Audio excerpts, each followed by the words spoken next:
ඊළඟට බුදු පියාණන් වහන්සේ කුමක් ගැනද අපිට පෙන්වා දෙන්නේ? විඥාන ගැනයි. එහෙනම් සංකාර ගැන යම් කිසි වැටහීමක් ඇති වෙන්න ඇති. විඥානය anu කුමක්ද? කිංච භික්ඛවේ විඥානං.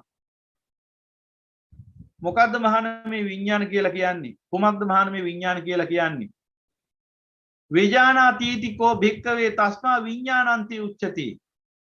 මොකද්ද විඥාන කියලා කියන්නේ? යම් කිසි මේ අරමුණක් දැනගන්න ලක්ෂණයට තමයි විඥාන කියන්නේ. ආරම්මන විඥාන ලක්ෂණං චිත්තං කියේ අර මූලිකම ස්වභාවය. චිත්ත කියන මට්ටමේ අපිට රැඳෙන්න බෑ. අනුසය කෙලස් තියෙනකන් ඒ හිතේ. චිත්ත කියන මට්ටමට ඇවිල්ලා නතර වෙන්නේ අරිහතුන් වහන්සේගේ ප්‍රභාස්වර චිත්තය. එතෙන් දෙනකන් චිත්ත කියන මට්ටමින් දැනගන්න බෑ. රාගෙන් දේශෙන් මොහෙන් කිලුට වෙච්ච සිතකින් තමයි දැනගන්නේ. මොකද මේ මට්ටම් වලට අනුසය කෙලස් ඉතුරුයි. එහෙනම් මේ අරමුණක් දැනගන්න ලක්ෂණයට තමයි විඥාන කියලා කියන්නේ. අරමුණක් දැනගන්නා වූ ලක්ෂණය. ඒතර විඥානය කියන්නේ හැමතිස්සෙම කෙලස් තියෙනවා කියන එකම නෙමෙයි. දැන් රහතන් වහන්සේගේ චිත්තයට කියන්නේ වෙන්නේ විඥානය කියලාම තමයි. එතනත් තියෙන විපාක විඥානය. හැබැයි ඒක කෙලස් නැහැ. එහෙනම් මේ විඥානය කියන්නේ අරමුණක් දැනගන්නා වූ ලක්ෂණය. අරමුණක් දැනගන්නා වූ ලක්ෂණය. ඒක තමයි විඥානය කියන්නේ. හැබැයි ඒ විඥානය කියන ස්වභාවයේ අර රාග දේශ මොහ පවතින නිසා රහතන් වහන්සේ කෙනෙක්ගේ මෙහා ඉන්න මාර්ගඵලලාභියෙක් පවා පෘථග්ජනය ගැන කුමක් කියනුම අරමුණක් දැනගන්නෙම යථා භූතයෙන් නෙවෙයි. ඒ කියන්නේ ඒ යම්කිසි ආරම්මනේ යථා ස්වභාවය නෙවෙයි දැනගන්නේ හැමතිස්සෙම. මදක් හෝ විකෘති වෙලා. ඇයි එහෙම වෙන්නේ? රාගෙන්, ද්වේෂයෙන්, මෝහෙන් අபிසංකරණය වෙන්නේ. එහෙනම් අර විකාරයේ හෙවත් රූපයේ ස්පර්ශ වුණාම හටගන්න විඳීම හඳුන ගන්නවා සිත විසින් සංඥා. ඊට පස්සේ මොකද වෙන්නේ? ඒ වේදනා සංඥා දෙක තුලින් ආපු දත්තය සිත විසින් ප්‍රතිනිර්මාණය කරනකොට අන්න එතෙන්ට රාග දේශ මොහ මාත්‍රයක් හරි එකතු වුණොත් අර දැනීම විකෘති දැනීමක් බවට පත් වෙනවා. යථා භූතේම නෙවෙයි දැනගන්නේ. ඒකයි විකෘති දැනීමක් බවට පත් වෙන්නේ. මොකද ප්‍රകൃතිය දැනගන්න බෑ. මොකද රාගෙන් දේශෙන් මොහෙන් අර ගත් ආරම්මණය පොඩ්ඩක් විකෘති කරලා සමන්ට උපුනා විදිහට සංස්කරණය කරලා සිතට වාසි සහගත අන්දම. ඇයි ඒ? යථා රූපයම වෙන්නලා දුන්නොත් සංකාර වෙඩින්නේ නැහැ එතන. යථා රූපයම ස්පර්ශ වුණොත් සංකාර වෙඩින්නේ නැහැ එතන. ඒ නිසා සිත දක්ෂයි හැමතිස්සෙම අවිජ්ජාවෙන් තෘෂ්ණාවෙන් යුක්තව සංකල්පීය රාගේ මතු කරලා තියාගෙන ඉන්න හිත මතු පිට. අනුසේ පරිඋත්තාන වශයෙන්. ඉතින් මොකද වෙන්නේ? ස්පර්ශ වෙනකොටම ස්පර්ශ වෙන්නෙම කෙලෙසයක් සහිතවයි. ඒ නිසා මොකද වෙන්නේ? හැමතිස්සෙම දැනගන්නේ අරිහතුන් වහන්සේගෙන් මෙහා ඉන්න හැම කෙනෙක්ම දැනගන්නේ සියුම් හෝ විකෘතියක් ඇතුව. අරිහත් මාර්ග අනුගාමිකයාත් සියුම් විකෘතියක් ඇතුවයි දැනගන්නේ. 100% සාකල්යෙම පාරිශුද්ධ දැනීමක් තියෙන්නේ අරිහතුන් වහන්සේට විතරයි. මෙතනින් එහා ඉන්න හැම කෙනෙක්ම ඒ මට්ටම් වලින් විකෘති වෙලා තමයි දැනගන්නේ. ඒ විකෘති ඇති කරන්නේ රාග දේශ මොහ විසින්. එහෙනම් මෙන්න මේ රාග දේශ මොහ සහ මුලින්ම දුරු කරේ නැත්නම් ඒ දැනීම ඇවිල්ලා පාරිශුද්ධ දැනීමක් වෙන්නේ නැහැ. ඒ දැනීම ඇවිල්ලා යථාභූත ඥාන දර්ශනයෙන් දැනගන්නව දැනීමක් වෙන්නේ නැහැ. ඒ කියන්නේ ඇත්ත ඇති හැටියෙම නෙවෙයි දැනගන්නේ. ඇත්ත පොඩ්ඩක් විකෘති වෙලයි දැනගන්නේ. දැන් උදාහරණයක් ගමු. අපි හිතමු යම්කිසි පණිවිඩයක් එනවා අපි අතට. යම්කිසි පණිවිඩයක් අපට එනවා මාර්ග දෙකකින්. එකක් එනවා රහතන් වහන්සේලා පිරිසකකින්. ඒ කියන්නේ අපි හිතමුකෝ රහතන් වහන්සේලා කණ්ඩායමක් ඉන්නවා. අපි අර ඔය තියෙන අර පුද්ගලාන්තර sannivedanaye. ඒ කියන්නේ කටින් කටට පණිවිඩය දෙන එක. දැන් ඔය හරි දැන් අර තියෙනවනේ සිංහලේ කතාවක් අර එක්තරා දැනක මිනිසෙක් කපුටු පිහාට්ටක් තිබිච්ච තැනක වමනේ කරලා තිබුණා. එතකොට වමනේ කරලා තිබුණේ කපුටු පිහාට්ටක් තියෙන තැනක. ඕක දැක්ක මිනිහෙක් ගිහිල්ලා තව තැනකට අල්ලපු ගමට ගිහින් ගිහුවා දන්නවද වැඩක්? අර අල්ලපු ගමේ මිනිහෙක් කපුටු පිහාට්ටක් වමනේ කරලා තිබුණා කියලා. මේ මිනිහා වමනේ කරලා දුන්නේ කපුටු පිහාට්ටක් නේ. කපුටු පිහාට්ටක් තියෙන තැනක වමනේ කරලා තිබුණා. නමුත් අර මිනිහා ගිහින් මොකද කිව්වේ? අහවල් ගමේ මිනිස්සෙක් කපුටු පිහාට්ටක් වමනේ කරලා තිබුණා. ඊට පස්සේ දෙවෙනි ගමට යනකොට යනවා ඒක තවත් විකෘති වෙලා යනවා. කොහොමද? දන්නවද වැඩක්? අන්න අහවල් ගමේ මිනිහෙක් කපුටෙක් වමනය කරලා. දැන් මේ ප්‍රවෘත්ති ඊළඟට යනකොට තව ටිකක් අතට එකතු කරන්න ඕනේ. මොකද රාග දේශ මොහයන්ගෙන් මේක නිෂ්පාදනය වෙන්නේ. දැන් මොකද ඔය මාධ්‍ය කරන්නේ තෝකම තමයි. ඔය කපුටගේ වැඩේම තමයි මාධ්‍ය කරන්නේ. කපුටගේ වමනය කිරීම. කපුට වමනය කිරීම තමයි ඔබ 8ට දකින්නේ 9ට දකින්නේ එක එක වෙලාවට ප්‍රවෘත්ති එකේ දකින්නේ. ඔබට පෙන්වන්නේ ඒකම තමයි. ඒ අය විකෘති කරලා අතින් දාලා ඒ අයගේ රාගයේ දේශේ මොහයත් ඒකේ වර්ණ වශයෙන් තවරලා තමයි අපිට පෙන්වන්නේ. ඉතින් ඔබ බලන ඔබට මඩුවලකින් ගහන්න ඕනේ. එතකොට දෙවෙනි ගමට යනවා කපුටු දෙන්නෙක් වමනය කරලා. තුන්වෙනි ගමට යනවා කපුටු තුන් දෙනෙක්. කොහොමම අන්තිමට ගියාම ගම් 7ක් විතර යනකොට අන්තිමට කිව්වලු දන්නවද දහවල් ගමේ මිනිහෙක් කපුටු 7 දෙනෙක් වමනය කළා. ඇයි එහෙම වුනේ? අර රාගයෙන් දේශයෙන් මෝහයෙන් තමයි අර පණිවිඩය නැවත නැවත අபிසංකරණය වෙන්නේ. ප්‍රතිනිර්මාණය වෙන්නේ. ඒ නිසා මොකද වෙන්නේ? එන්න විකෘති වෙනවා ඒක. දැන් ඔය උපමාව මම කිව්වේ මොකටද? දැන් අපි හිතමුකෝ ওই විදිහටම යම්කිසි පණිවිඩයක් අපට එනවා අරිහතුන් වහන්සේලාගේ මාර්ගයෙන්. මේ ඉන්නේ අපි උත්තරීතර ත්‍රිපිටකේ. අදටත් විකෘතිනේ. විකෘතියක් නෑ ත්‍රිපිටකේ. සිංහල පරිවර්තන දෝෂ තියෙන්න පුළුවන්. ඒවා ඉතින් අරිහතුන් වහන්සේලා නොවන්නා වූ පිරිස් විසින් පරිවර්තනය කරන්න ගියාම ඉතින් ඒ උත්තමයන්ට දෝෂ සිද්ධ වෙන්න පුළුවන්. ඒකට අපි ඉතින් කමා කරන්න ඕනේ. අපි ඒක කරුණාවෙන් ඉතින් ප්‍රතික්ෂේප කරනවා, කරුණාවෙන් බැහැර කරනවා. මොකද උන්වහන්සේලා එහෙම හරි දෙයක් කරානි කියලා. ඒ නිසා ඒකට අපි දොස් කියන්නේ නැහැ. ඉතින් අපි මෙහෙමයි කවුරු හරි චේතනාත්මක ඒ වැඩේ කරා නම් සම්පූර්ණ වැරදි. මොකද චේතනාත්මකව කරා නම් ඒකේ මහා දරුණු විපාකයක් තියෙනවා Tamanටත්. ඒ වගේම ජන සමාජයත් අන්ධකාරයටපත් වෙන්නේ වැරදි අදහස් හේතු වෙනවා. එසේ නොවෙන්නට මේ උතුම් වූ පාලි පෙළ භාෂාව තුල මේ එන පෙළේ පාලි වරදක් නැහැ. මොකද රහතන් වහන්සේලා තමයි පවත්තන් ආවේ. නමුත් බලන්න අර මහා වංශය කියලා එකක් තියෙනවා. ඒ මහා වංශය කියන එක පවත්තන් ඉන්නේ අර වගේ පෘථග්ජන හද්ද. දැන් මොකද ඒ කට්ටිය කරන්නේ? එන්න එක විකෘති කරනවා. ඒ නිසා ඉතිහාස ග්‍රන්ථ කියන ඒවා කියවුවාම තානිකර විකෘතියක් තමයි අහන්න හම්බෙන්නේ. ඒකත් අර අන්තිමට කපුටු 7 දිනක් වමනි කරා වගේ කතාවක් තමයි අන්තිමට එන්නේ. එහෙම ගිහිල්ලා තමයි අර අන්තිමට කිව්වේ සිංහල ජාතිය සිංහයකින් හටගත්තා කියලා. ඒකත් අර කපුටු 7 දිනක් වමනි කරා වගේ නෙමෙයිද බලන්න. සිංහල ජාතිය විජය රජුරුවන්ගෙන් ආරම්භ වුණේ කියනවා. ඒකත් අර කපුටු 7 දිනක් වමනි කරා වගේ වැඩක් නෙවෙයි. කතාවක් නෙවෙයිද බලන්න පොඩ්ඩක්. සිංහල ජාතිය විජයගෙන් හටගත්තේ. එතකොට මේ රටේ හිටපු මිනිස්සුયો ඊට ඉස්සෙල්ලා නිකන් අර්ථකථනය කරන්නේ කොයි වගේද?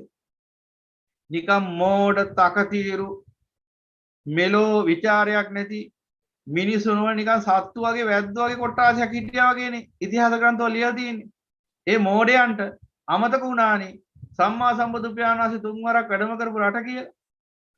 එතකොට බුදු පියාණන් වහන්සේ මහියංගනේදී ධර්මයේ දේශනා කළේ කාටද? කැලණියේදී ධර්මයේ දේශනා කළේ කාටද? මාණියක්කිත නාග රජුරන්ට ඒ වගේ මහියංගනේදී චෝලෝදර මහෝදරාදී මේ මහා ප්‍රඥාවන්ත අට කතාවල තියෙනවා එයයි මාර්ගඵලලාභින් කියලා. එයාටත් මාර්ගඵල ලැබුණා කියලා. ලංකාවේ දේශනා කරලා තියෙන පටිසමුප්පාදේ. භාග්‍යවතුන් වහන්සේ පටිසමුප්පාදේ දේශනා කරනවද සාමාන්‍ය තැනකදී? දැන් ඒව නෑ කියන්නේ කොහොමද? ඇස් දෙකටම පේන තාමත් තියෙනනේ මියුගුණ සෑය. මියුගුණ සෑය අර බෝඩ් එකේම ගහලා තියෙන තාමත් මේ මියුගුණ සෑය එදා මහියංගනයේ බුදු පියාණන් වහන්සේ වැඩි වෙලාවේ සුමන සමන් දිව්‍ය රාජාන් වහන්සේගේ ආරාධනාවෙන් ලබාගත් කේශ ධාතුන් මුල් කරගෙන ඉදිකලේ කියලා. වදින ගාථාවේ තියෙන විස්තරිත තියෙන.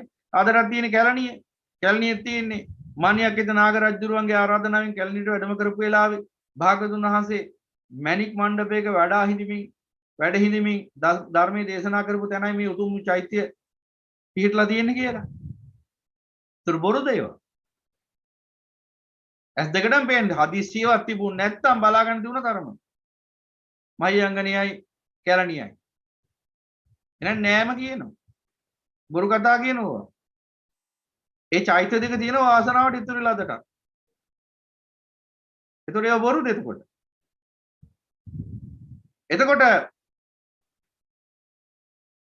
නමුත් ඉතිහාස ග්‍රන්ථයව තියෙනවා. නෑ රාගයේ දේශයේ මොහේ බහුල අසත්පුරුෂ මිනිස්සු ඉතිහාසයේ විකෘති කරාට රහතන් වහන්සේලා පවත්තන් ආපු ධර්ම විකෘති උන්නේ නෑ. මට පෙන්වන්න ඕන ඔබට මොකද්ද? හැම තිස්සෙම යමක් විකෘති වෙන්නේ රාග දේශ මොහ රහිත සිතින් සහිත සිතින්. ඕනෑම දෙයක් විකෘති වෙනවා රාග දේශ මොහ සහිත මිනිස්සු ඒ දේට අතපත හොයපු ගම. ධර්මය වුණත් එච්චර තමයි. රාගයෙන් දේශයෙන් මොහෙන් මේ ධර්මය පරිහරණය කරන්න ගිය ගමන් එදාට මේ ධර්ම විකෘති කරනවා හොයන්න දෙයක් නෑ. විනාශම කළා දානවා මේ අමා ධර්මයේ දාට. එක්ක රාගයෙන් එක්ක දේශයෙන් එක්ක මොහෙන් මේ ධර්මයට ළඟා වෙන්න සමීප වෙන්නේ. එසේ නොවි පිරිසුදු හිතකින් මේ ධර්මය පරිශීලනය කරපු දවසට මේ අමා නිර්මල ධර්මයේ පේන්න ගන්නවා. එනිසා පින්වතුනි හැමතිස්සෙම රාග දේශ මොහ මාත්‍රයක් හරි තියෙනවා මේ හිතේ. ඒ සිතෙන් හැමතිස්සෙම දැනගන්නේ විකෘතියක්මයි විකෘතියක්මයි. එහෙනම් ලෝකේ ආරම්භන වශයෙන් ඒ දැනගන්නේ හැම දවසකම විකෘතියක්මයි. එතකොට කෙනෙක්ට ඇති වෙන්න පුළුවන් ප්‍රශ්නයක් අනිවාර්යෙන්ම ඒ ප්‍රශ්නේ එනවා. ඒ ප්‍රශ්නේ තමයි එතකොට එහෙනම් රාග දේශ මොහ රහිත සහිත සිතකින් ධර්මයේ දැනගන්නකොටත් විකෘතියක් දැනගන්න පුළුවන් නේද කියලා. ඔය ඒ ප්‍රශ්නේ වරදක් නෑ. අයි එහෙම කියන්නේ.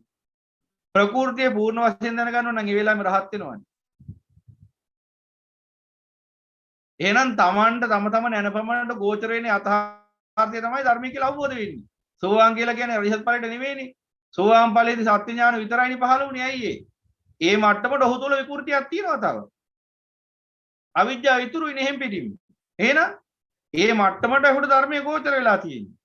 සෝවාන් කියලා කියන්නේ සත්‍ය ඥාන විතරයි. එතනින් එහාට විකෘතියක් තමයි තියෙන්නේ. ඒ නිසානේ තාමත් කාමයේ අනුභව කරන්නේ. ඒ නිසානේ කාමරාග පටිගය තියෙන්නේ. රූපරාග අරූපරාග මාන උද්දච්ච අවිජ්ජා තියෙන්නේ. කාමරාග රූපරාග කාමරාග පටිග කියන අනුසය දෙකයි. මාන උද්දච්ච මාන භවරාග අනුසය. ඊළඟට අවිජ්ජා අනුසය. මේ අනුසයන් පහ තියෙන්නේ ඇයි? සංයෝජන හතකුයි අනුසයන් පහකුයි ඉතුරු වෙන්නේ ඇයි? එතනින් එහාටත් විකෘතිය තමයි තාම දකින්නේ. ප්‍රകൃතිය දකින්න තමයි ප්‍රඥාව වැඩෙන්නේ. ප්‍රඥාව වැඩෙන්න තමයි කෙලෙස් නිවෙන්නේ. කෙලෙස් නිවෙන්න තමයි මග වැඩිලා පූර්ණ වෙන්නේ. එහෙනම් ඒකත් දැනගන්න ඕනේ.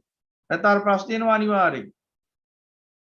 විකෘතියත් ධර්මයක් පූර්ණ වශයෙන් ප්‍රകൃතිමය වශයෙන් දකින්න පුළුවන් නම් ඒ මොහොතේදී මතක තියාගන්න ඔබ අරිහත් ඵලයටපත් වෙනවා. එහෙම දකින්න බැරි නිසා තමයි ඒ ධර්මයේ යම් කිසි ආකාරයෙන් ඒ ධර්මයක් විකෘති වශයෙන් තමයි දකින්නේ. ඒ නිසා තමයි ඒ මට්ටමට කෙලෙස් ඉතුරු වෙලා තියෙන්නේ. අන්න ඒක අපි තේරුම් ගන්න ඕනේ. ඉතින් ඒ විකෘතිය ටික ටික දුරු කරන එකට තමයි මේ සතර සතිපට්ඨානෙ වඩනවා කියන්නේ. විකෘතියට තමයි කියන්නේ විපල්ලාස කියන්නේ. එහෙනම් මේ උතුම් වූ සතිපට්ඨානෙ වඩන්නෙම මේ විපල්ලාස දුරු කරන්නයි. අන්නේ ධර්මය හොඳින් නොනින් දකින්න ඕනේ. එහෙනම් පින්වතුනි මාත්‍රයක් හරි රාග දේශ මොහ පවතිනවා නම් හිතේ ඒ හිත හැමතිස්සෙම යමක් දැනගන්නේ විකෘති වෙලාම තමයි. ඒ විකෘති කරන්නේ අර සංකාර කියන අවස්ථාවේදී. එහෙනම් ඒ විකෘතියෙන් තොරව යමක් දැනගන්න නම් අන්න අරිහත් ඵල චිත්තයට ළඟා වෙන්න ඕන කවදා හෝ දවසක. එදාට පුළුවන්කම ලැබෙනවා රාග දේශ මොහ මාත්‍රයක්වත් නැතුව සිඳලා ගියාම ඒ පිරිසිදු හිතෙන් යථාභූත ඥාන දර්ශනිය යුක්තව සියල්ල ඒ ආකාරයෙන් දැනගන්න. තත්ත්ව පරිද්දෙන් දැනගන්න. එවන් ත්‍රිපරිවට්ටන් ද්වාදසාකාරයන් යථාභූත ඥාන දර්ශන සුවිසුද්ධං අහෝසි කිව්වේ ඒ අන්නේ ස්වභාවයට. එහෙනම් මේ රාගයේ දේශයේ මොහේ මාත්‍රයක්වත් නැතුව jigucchati මල මුත්‍රසේ සලකා බැහැර කරන්න ඕන. එතකොටයි හිත පිරිසිදු වෙන්නේ. එතකොට මේ රාගයේ දේශයේ මොහේ ඉතුරු කරගන්න ඔබ ගතු කියනවා නම් මතක තියාගන්න ඒ ඔබ තුල පවතින විකෘතියම තමයි. දැන් උදාහරණයක් විදිහට සමහරු කියනවා මේ නිවන් දකින්නත් ඕන. පරිනිර්වාණයටපත් වෙන්නත් ඕන. හැබැයි ගෘහ ජීවිතයත් අරගන්න බෑ. එක්ක දරු මල්ලවත් අරගන්න බෑ. එක්ක රස්සාවත් අරගන්න බෑ. එක්ක බිරිඳ අරගන්න බෑ. සැමියා අරගන්න බෑ. එහෙම නැත්නම් මොකක් හරි කියනවා. ඉතින් දැන් ඒ කියන එකේ ප්‍රතිඵලය ඔබනේ විඳින්නේ. ඕනින් බලන්න. අපි නෙවෙයි. යම් මට්ටමකට අත්හැරින් නැත්තම් සිත ඒ මට්ටමට දුක තුල පිහිටනවා. මොකද අත්හැර ගන්න බැරි මොනවද? රූප වේදනා සංඥා සංකාර විඤ්ඤාණ. ආසාරෝ පංච උපාදානස්කන්ධයම තමයි. එහෙනම් සංකිට්ඨේන පංච උපාදානස්කන්ධ දුක්ඛ. එහෙනම් අත්හැර ගන්න බැහැ කියලා ඔබ කියන්නේ දුකම තමයි. නැතුව සැප නෙවෙයි. දුක අත්හැර ගන්න බැහැ. ඔබ සැපයි කියලා හිතන් ඉන්නවා. ඒකයි වෙනසකට තියෙන්නේ. එහෙනම් ඔන්න ආරාමණයක් දැනගන්නව ලක්ෂණයට තමයි සිත කියලා කියන්නේ. විඥානය කියන්නේ එහෙනම් අරමුණක් වෙන් කළ දැනගන්නව ස්වභාවය. ඒකයි බුදු පියාණන් වහන්සේ දේශනා කළේ විඥානං වදේ කිංච බික්කවේ විඥානං වදේත විජානාතිති බික්කවේ තස්මා විඥානන්ති උච්චති. අරමුණක් මේ වෙන් කරලා දැන ගැනීමට තමයි මේ විඥානය කියලා කියන්නේ. අන්න ඒකෙත් අර උදාහරණ ටිකක් දෙනවා. ඔන්න බලන්නකෝ. දීලා තියෙන උදාහරණ. දැන් කවුරු හරි මේක බලලි වල විඥාන කියන්නේ මෙන්න මේකටයි කිව්වොත් එහෙම කොහොමද? අර පරිවර්ජනා පහතබ්බා දේශනා කරපු හැටියට මේකත් අහුනොත් එහෙම කොහොමද තියෙන්නේ? කිංච විජානාති අම්බිලම්පි විජානාති තිත්තකම්පි විජානාති කටුකම්පි විජානාති මధుරම්පි විජානාති කාරිකම්පි විජානಂತಿ අකාරිකම්පි විජානಂತಿ ලෝනිකම්පි විජානಂತಿ අලෝනිකම්පි විජානಂತಿ විජානාති කෝ භික්කවේ තස්මා විඥානಂತಿ උච්චති. දැන් මේ කිව්වේ අම්ල ඇඹුල් රස මේයි දැනගන්න එක, තිත්ත රස මේයි දැනගන්න එක, කටුක රස මේයි දැනගන්න එක, කුළු රස මේයි දැනගන්න එක, ඊළඟට මිහිරි රස මේයි දැනගන්න එක, කර රස මේයි දැනගන්න එක, මිශ්‍ර රස මේයි දැනගන්න එක, ලුණු රස මේයි දැනගන්න එක, ලුණු රහිත රස මේයි දැනගන්න එක අනාදි වශයෙන් මේ දැන ගැනීමටයි මේ විඥානය කියන්නේ කියලා බුදු පියාණන් වහන්සේ දේශනා කරනවා. එතකොට කවුරු හරි ඔක අමුයෙන් ගත්තොත් එහෙම හිතන්න පුළුවන් එහෙනම් මේ රසවල ටික දැනගන්න එකටද විඥානය කියන්නේ කියලා. ඔය දින්නේ උදාහරණ ටිකක් විතරයි. ওই විදිහට අරමුණක් වෙන් කරලා දැනගැනීමේ ලක්ෂණයට තමයි මේ විඥානය කියලා කියන්නේ. එහෙනම් අන්න ඒක දැනගන්න ඕන. එහෙනම් අන්නේ අර්ථයෙන් තමයි බුදු පියාණන් වහන්සේ විඥාන කියලා කියන්නේ. එහෙනම් මොකද විඥාන කියලා කියන්නේ? විඥානාතිති කෝ භික්කවේ තස්මා විඥානಂತಿ උච්චති. මේ අරමුණක් වෙන් කරලා දැනගන්නා වූ ලක්ෂණයටයි විඥානය කියලා කියන්නේ. ඊළඟට දැනගන්න ඕන වැදගත් දෙයක් තමයි මේ විඥානය කියන්නේ හැමතිස්සෙම පච්චුප්පන්න ධර්මයක්. ඔන්නෝක තේරුම් ගන්න ඕනේ. මේක ඉස්සෙල්ලත් පැහැදිලි කරා අදත් පැහැදිලි කරනවා. විඥානය කියලා කියන්නේ මේ දැන ගැනීම කියන එක මීට ඉස්සෙල්ලා තිබිච්ච එකකුත් නෙවෙයි, මීට පසුව තියෙන එකකුත් නෙවෙයි, අතීතයේ තිබිච්ච එකකුත් නෙවෙයි, අනාගතයේ තියෙන එකකුත් නෙවෙයි. එහෙනම් මේ මොහොතේ හේතු ප්‍රත්‍ය සකස් වන්නා විඥානේ හය ආකාරයි. චක්කු විඥානේ, සෝත විඥානේ, ගාහන විඥානේ, ජීව විඥානේ, කාය විඥානේ, මනෝ විඥානේ. විඥාන හය ආකාරයි. එහෙනම් හැම මොහොතකම මේ විඥාන සකස් වෙමින් පවතින්නේ. චක්කු විඥාන නිරුද්ධ වෙනකොට අර පහෙන් එකක් හට ගන්නවා. ඒ පහෙන් එකක් නිරුද්ධ වෙනකොට ඊළඟ එක ඒ හයෙන් එකක් නිරුද්ධ වෙනකොට හැමතිස්සෙම එකක් හට ගන්නවා. හැමතිස්සෙම එක විඥානයක් වැඩ. හැමතිස්සෙම පහක් නිරුද්ධයි. මාරුවෙන් මාරුවට මේ විඥාන සකස් වෙන මොහොතින් මොහොත සිත් උපදින්නේ ඒකයි.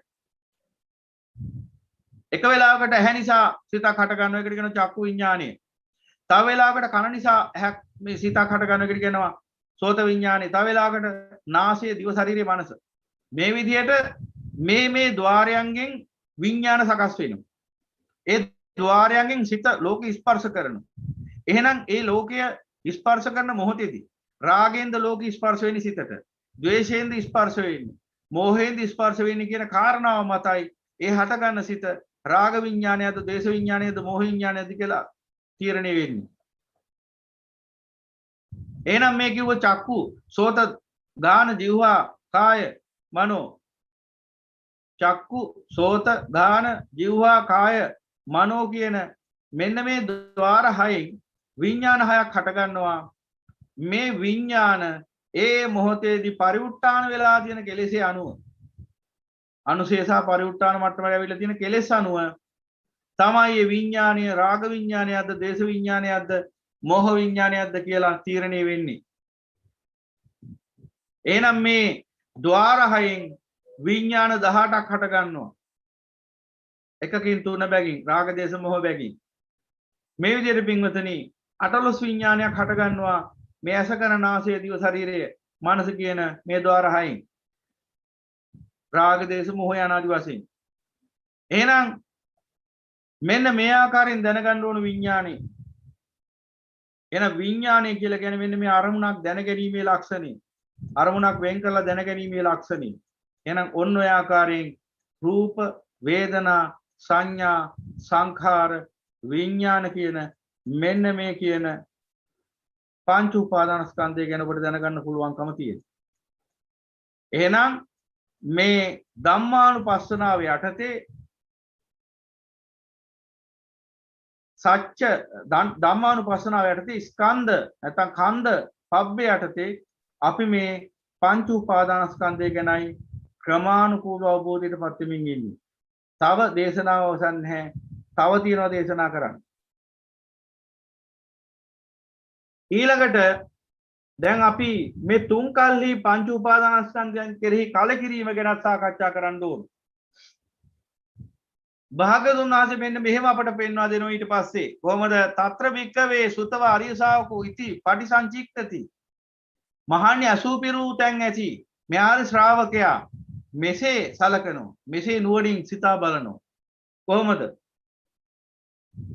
අහංකෝ ඒතරහි රූපේන කජ්ජාමි අතීතං පාහං අද්ධානං ඒවමෙව රූපේන කජ්ජින් සේයතාපි ඒතරහි පච්චුප්පන්නේන රූපේන කජ්ජාමි අහංචේව කෝපන අනාගතං රූපං අභිනන්දෙය්‍යං අනාගතං පාහං අද්ධානං ඒවමෙව රූපේන කජ්ජෙය්‍යං සේයතාපි ඒතරහි පච්චුප්පන්නේන රූපේන කජ්ජාමි සෝ ඉති පටිසංඛාය අතීතස්මින් රූපස්මින් අනපෙක්කෝ හෝති අනාගතං රූපං නාභිනන්දති පච්චුප්පන්නස්ස රූපස්ස නිබ්බිදාය විරාගාය නිරෝධාය පටිපන්නෝ හෝති. දැන් පාලියෙන් කොහොමද මෙලෝඩියක් තේරෙන්නේ නැති වෙන්න පුළුවන්. මේක සිංහලෙන් අපි තේරුම් ගත්තොත් මොනවද? මේ කියන්නේ මොකද්ද? මෙතන පෙන්නනවා මෙන්න මේ මම වනාහි මේ රූපේ නිසා දැනුත් පෙළෙනවා. මේ රූපේ නිසා දැනුත් පෙළෙනවා. මේකාකාරයක් නැති විකාරයක් වෙන මේ රූපේ නිසා දැනුත් පෙළෙනවා. ඒ වගේම මේ පවත්නා වූ රූපේ නිසා දැන් යම් පීඩාවකට පෙළීමකට ලක් වෙනවද? එපරිද්දෙන්ම අතීත කාලෙදිත් මේ විදිහට පෙළුණා මේ රූපේ නිසා. ඒ වගේම අනාගත කාලයේ මේ රූපය කැමති වෙනවා නම් අනාගතෙත් මේ විදිහටම රූපේ නිසා පීඩාවටපත් වෙනවා. ඒ නිසා ඒ ඥානවන්තයා මෙහෙම කල්පනා කරනවා වර්තමානයේ පවතින රූපේ නිසාත් පෙළීමක් නම් පවතින්නේ. අතීතයේ පැවතිච්ච රූප නිසාත් පෙළීමයි පැවතුනේ. පීඩාවයි පැවතුනේ. අනාගතයේ පවතිනා රූප නිසාත් පෙළීමයි පීඩාවයි පවතින්නේ. එහෙනම් ත්‍රිකාලයේම රූපේ නිසා පෙළීමක් පීඩාවක් පවතින්නේ. මෙන්න මේ විදිහට නුවණින් කල්පනා කරනකොට මොකද වෙන්නේ? එතකොට මොකද වෙන්නේ? සෝ ඉති පටිසංකාය අතීතස්මින් රූපස්මින් අනපෙක්කෝ හෝති. එතකොට මොකද වෙන්නේ? මෙසේ නුවණින් සලකා බලනකොට අතීත රූපයේ කෙරෙහි තියෙන අපේක්ෂාව නැති වෙලා යනවා. ඒ කියන්නේ අතීත රූපය මම කිය මගේ කිය ගන්න. මොකද අතීතෙදි විලා දිනේ ගිනි ගොඩක්. වර්තමානයේ තියෙනෙත් ගිනි ගොඩක්. අනාගතයේ තියෙනෙත් ගිනි ගොඩක්. අපි උපමාවෙන් ගමු රූපය කියන්නේ ගින්දරක්. ඔහොම කිව්වම තේරෙන්නේ. එහෙනම් අතීතයේ කියන රූපයත් ගින්දරක්. අනාගතයේ කියන රූපයත් ගින්දරක්. එහෙනම් දැනුත් සිද්ධ වෙන්නේ රූපේ නැමැති ගින්දරෙන් දැවෙන එක නම්. එහෙනම් අතීතයේදී සිද්ධ වෙලා තියෙන රූපේ නැමැති ගින්දරෙන් දැවිච්ච එක. අනාගතයේ සිද්ධ වෙන්නේ රූපේ නැමැති ගින්දරෙන් දැවෙන එක. එහෙනම් ඥානවන්තයෙක් ආපහු ඒ ගින්දර ප්‍රාර්ථනා කරනවද? අර සුද්ධ සිංහලයේ තියෙනවා ගිනි පෙලෙල්ලෙන් බැට කාපු මිනිහා කණාමැදිරි එළියටත් බයයි කියලා. හැබැයි ඥානවන්තයෙක් ගැන කියන අඥානයෙන් නම් ගිනි පැලෙල්ලෙන් බැට කාලා සමාජයට ගිනි මැලයක් තමයි බලාපොරොත්තු වෙන්නේ ඊළඟට. කණාමැදිරි එළියට බය වෙන්නේ නැහැ ගියටවත් අඥානයක්. බැට කෑව මදි තව. හොඳ ගිනි මැලයකටත් පැනනට පස්සේ තමයි සනීප වෙන්නේ කියලා ගිනි මැලයකටත් පණින එදාට. එහෙනම් ඥානවන්තයන්ටයි මේ ධර්මය දැනුත් පවතින්නේ රූපය වශයෙන් ගින්දරක් කියලා තේරුම් ගන්න ඕන. මොන ගිනි උහුලනවද මේ රූපේ නිසා? ජරා ගින්දර උහුලනවා. ජරාටපත් වෙන එක ගින්දරක් වේද? ඇස කන නාසය දිව ශරීරේ මනස නොපෙනී යනවා. ටික ටික දුර්වල වෙනවා. අඩපණ වෙනවා. දැන් කල්පනා කරන්නකො මෙහෙම හෙට උදේට නැගිටිනකොට එකපාරටම ඔබේ ඇස් දෙකෙන් භාගයක් පේන්නේ නැතුව ගිහිල්ලා. ඇස් දෙකට මහා දැලක් දැම්මා වගේ. සුදු පාටට බොද වෙලා පේන්නේ හතරත බැලුවම රූප පේන්නේ නිකන් බොද වෙලා පේන්නේ. මෙහෙම අත්දැකීම් ඕන තරම් ඇති මෙතනින් අයටත්. දැන් මොකක් ඇති වේද ඔබට? සතුටක් ඇති වේද? හරි හොඳක් මට වෙලා තියෙන්නේ. හරි සනීපයි දැන් නම්. හරි සතුටුයි කියලා හිතෙයිද? නෑ මහා ගින්දරක් හටගන්න. හත්ති ලව්වේ. දැන් මගේ ඇහැ පේන්නේ නැතුව ගිහිල්ලාද? මං ඉවරයිද? දැන් මෙතනින් එහාට මං අන්ධෙක් වෙයිද? මෙතනින් එහාට මට රූප දකින්න බැරි වෙයිද? ආස්වාදයේ පිළිබඳ බලාපොරොත්තු තියෙන මිනිහට නම් අප්‍රමාණ ගින්දරක් හට ගන්න. ආස්වාදයේ පිළිබඳ බලාපොරොත්තු අඩුම කෙනෙක්ට වුණත් ගින්දරක් හට ගන්න. මොකද දැන් ඉතින් කොහොමද මගේ වැඩපලක් කරගන්නේ? මෙතනින් එහාට වැඩපලක් කරගන්න බෑ. දැන් ඉතින් කන වැලල්ල තමයි වැඩ කරගන්න වෙන්නේ. යනාදි වශයෙන් කොච්චර බයක් හට ගන්නවද? කොච්චර ගින්දරක් හට ගන්නවද? දැන් මොනවා හරි ඇහි රෝගයක් ඇති වෙලා යනවා වෛද්‍යවරයෙක් ගාවට. වෛද්‍යතුමා වාල්ලිවල කියනවා මේ ඇහැනම් බේර ගන්න බෑ, මේක අන්ධ වෙන පාටක් තමයි තියෙන්නේ කියලා. කොච්චර ගින්දරක් හටගනී.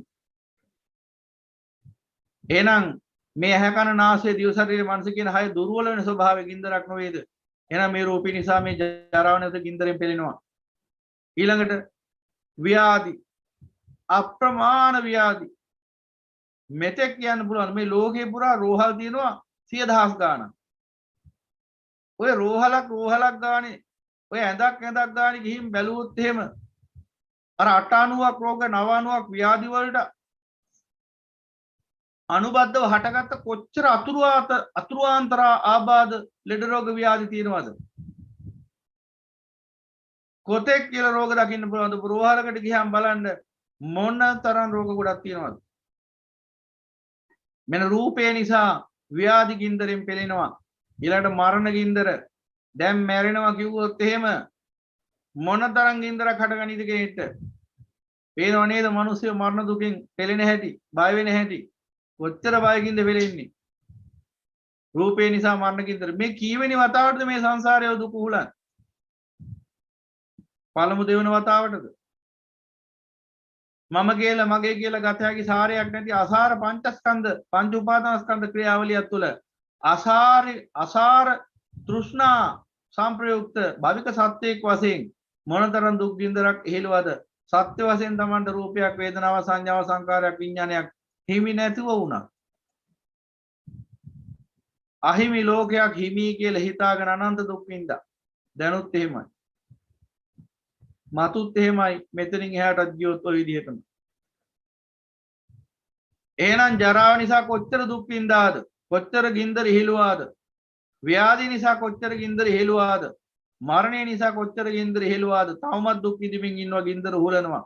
ඒ වගේම ශෝක ගින්දර, පරිදේව ගින්දර, දුක්ඛ ගින්දර, දෝමනස ගින්දර, උපායාස ගින්දර, රාග ගින්දර, දේශ ගින්දර, මෝහ ගින්දර. මෙන්න මේ 11 ගින්නෙන් කොච්චර වාරයක් දැවුණද? මේ රූපේ නිසා කොච්චර වාරයක් දැවුණද? මේ ජීවිතේම කල්පනා කරලා බලන්න. අතීත භව පේන්නේ, අනාගතයත් පේන්නේ. වර්තමානයේ තේරුම් ගන්න පුළුවන්. එහෙනම් මේ ජීවිතේ පුරා මේ වර්තමාන ජීවිතේ වර්තමාන භවයේ උහුලපු ගින්දර සේකල බලන රූපේ නිසා. එහෙනම් අතීතෙත් ඔච්චරම තමයි. අතීතෙදි මීටත් වඩා ගින්දර නිර්වල පැහුණා. යොදුන් ගණන් උස ගිනිදල් මැදි දැවුණා. එහෙනම් ওই රූපේ නිසා මීටත් වඩා ගින්දර උහුලලා තියෙනවා අතීතෙදි. අර අපේ ဒုတိ ය ශ්‍රාවකතුමන් වහන්සේ මොග්ගල්ලාන මහරහතන් වහන්සේ දම් පාටින් නිල් පාටින් වර්ණවත් කරලා පෙන්නන්නේ. ධර්මයේ දැක්කෙන උන්වහන්සේ අවිජි මහා නිරේ හිටියේ. මේ ඉස්සෙල්ලා බුද්ධාන්තරේ අම්මයි තාත්තයි නැසලා. දෙතුන් පාරම අවිජි මහා නිරේට ගිහිල්ලා තියෙනවා. දුසී මාර්යා වෙලක් අවිජි මහා නිරේට ගියා. ඒ නිසා එහෙම වුණා කියලා ඒක ඇත්තක් නැත්තක් තියෙන්න පුළුවන්. එසේ ඒ කතාව. ඒ කියන්නේ උන්වහන්සේගේ වර්ණයයි ඒ විපාකයේ අතර එසේ ඇත්තක් වුණත් නැත්තක් වුණත් එක දෙයක් ඇත්තනේ. උන්වහන්සේ අවිජි මහා නිරේ දෙපාරක් හිටියා කියලා. අපි දන්න කතා පුවත ඇතුළේ. එහෙනම් මේ කවුද? අපගේ ဒုတိ ය ශ්‍රාවක මහා මොග්ගල්ලාණන් වහන්සේ. මොනතරම් ශ්‍රේෂ්ඨ උත්මේද? එහෙනම් ඒ බඳු සම්මා සම්බුදු පියාණන් වහන්සේගේ වම ශ්‍රාවක ဒုတိ ය ශ්‍රාවක වෙනට තරම් හේතු මහිමති වෙච්ච ඒ උතුමන් වහන්සේ අවිජි මහා නිරේ පැහුණා නම් මේ පසුගිය බුද්ධාන්තරේ ඔබ ආව ගැන මොන කතාවද? ඔබ ආව ගැන කතා කරන්නවත් දෙන්නේ. එහෙනම් පින්වතුනි අතීතේ කොච්චර ගින්දර උහුලන්නේ නැද්ද? මේ රූප නිසා, වේදනා නිසා, සංඥා නිසා, සංකාර නිසා, විඤ්ඤාණ නිසා. එහෙනම් අතීතේ අප්‍රමාණ ගින්දර හිලුව මේ රූපේ නිසා. එහෙනම් දැනුත් එහෙමමයි. දැනුත් ගින්දර උහුලනවා ඉවරයක් නෑ. ගින්දර ඊට පස්සේ අනාගතෙත් එහෙනම් අනාගතෙත් ගින්දරම තමයි. අනාගතේ සිහිලස ලැබෙයිද මේ රූපය තුලින්? එහෙනම් ඉතින් ගිනි මැලෙන් අපිට සිසිලස බලාපොරොත්තු වෙන්න පුළුවන්කම ලැබෙනවා. කවදාවත් ගින්දරකින් සිහිලස ලැබෙන්නේ නැහැ. එහෙනම් රූපය කියන්නේ ගින්දරක්. එහෙනම් අනාගතෙත් ගින්දරම තමයි. ඒකේ අනාගතෙත් දැවෙනවම තමයි, දහණියම තමයි, 1000ෙම තමයි. එහෙනම් අනාගතෙත් 1000ෙම තමයි. එහෙනම් අතීතයත් 1000යි, වර්තමානයත් 1000යි, අනාගතයත් 1000යි. සම්මා සම්බුදු පියාණන් වහන්සේගේ ධර්මය අවබෝධ නොකර මේ සංසාරේ උපදින වාරයක් ගානි කුන්නත් 1000යි, මලත් 1000යි. එච්චර තමයි වෙන්නේ. එහෙනම් ওই විදිහට තේරුම් ගන්න ඕන අතීතයේත් ගින්දර, වර්තමානයේත් ගින්දර, අනාගතයේත් ගින්දර. එහෙනම් ඒ ඥාණයෙන් කලකා බලන්නා වූ බුද්ධ ශ්‍රාවකයන් මොකද කරන්නේ? මෙන්න මේ අතීත රූපේ කෙරෙහි කලකිරිලා අතීත රූපේ පිළිබඳ බලාපොරොත්තු අත්හරිනවා.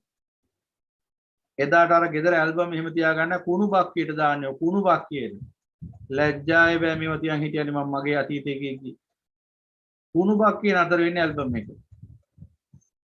අතීත රූපේ පිළිබඳ බලාපොරොත්තු තියන් ඉන්න නිසා තමයි ඇල්බම් එකක් හදාගෙන ලස්සනට උකට කවරයක් දාගෙන එනේන මිහට ඕක පෙන්නලා සාරි පොටෙන් කඳුළු පිහදන්නේ.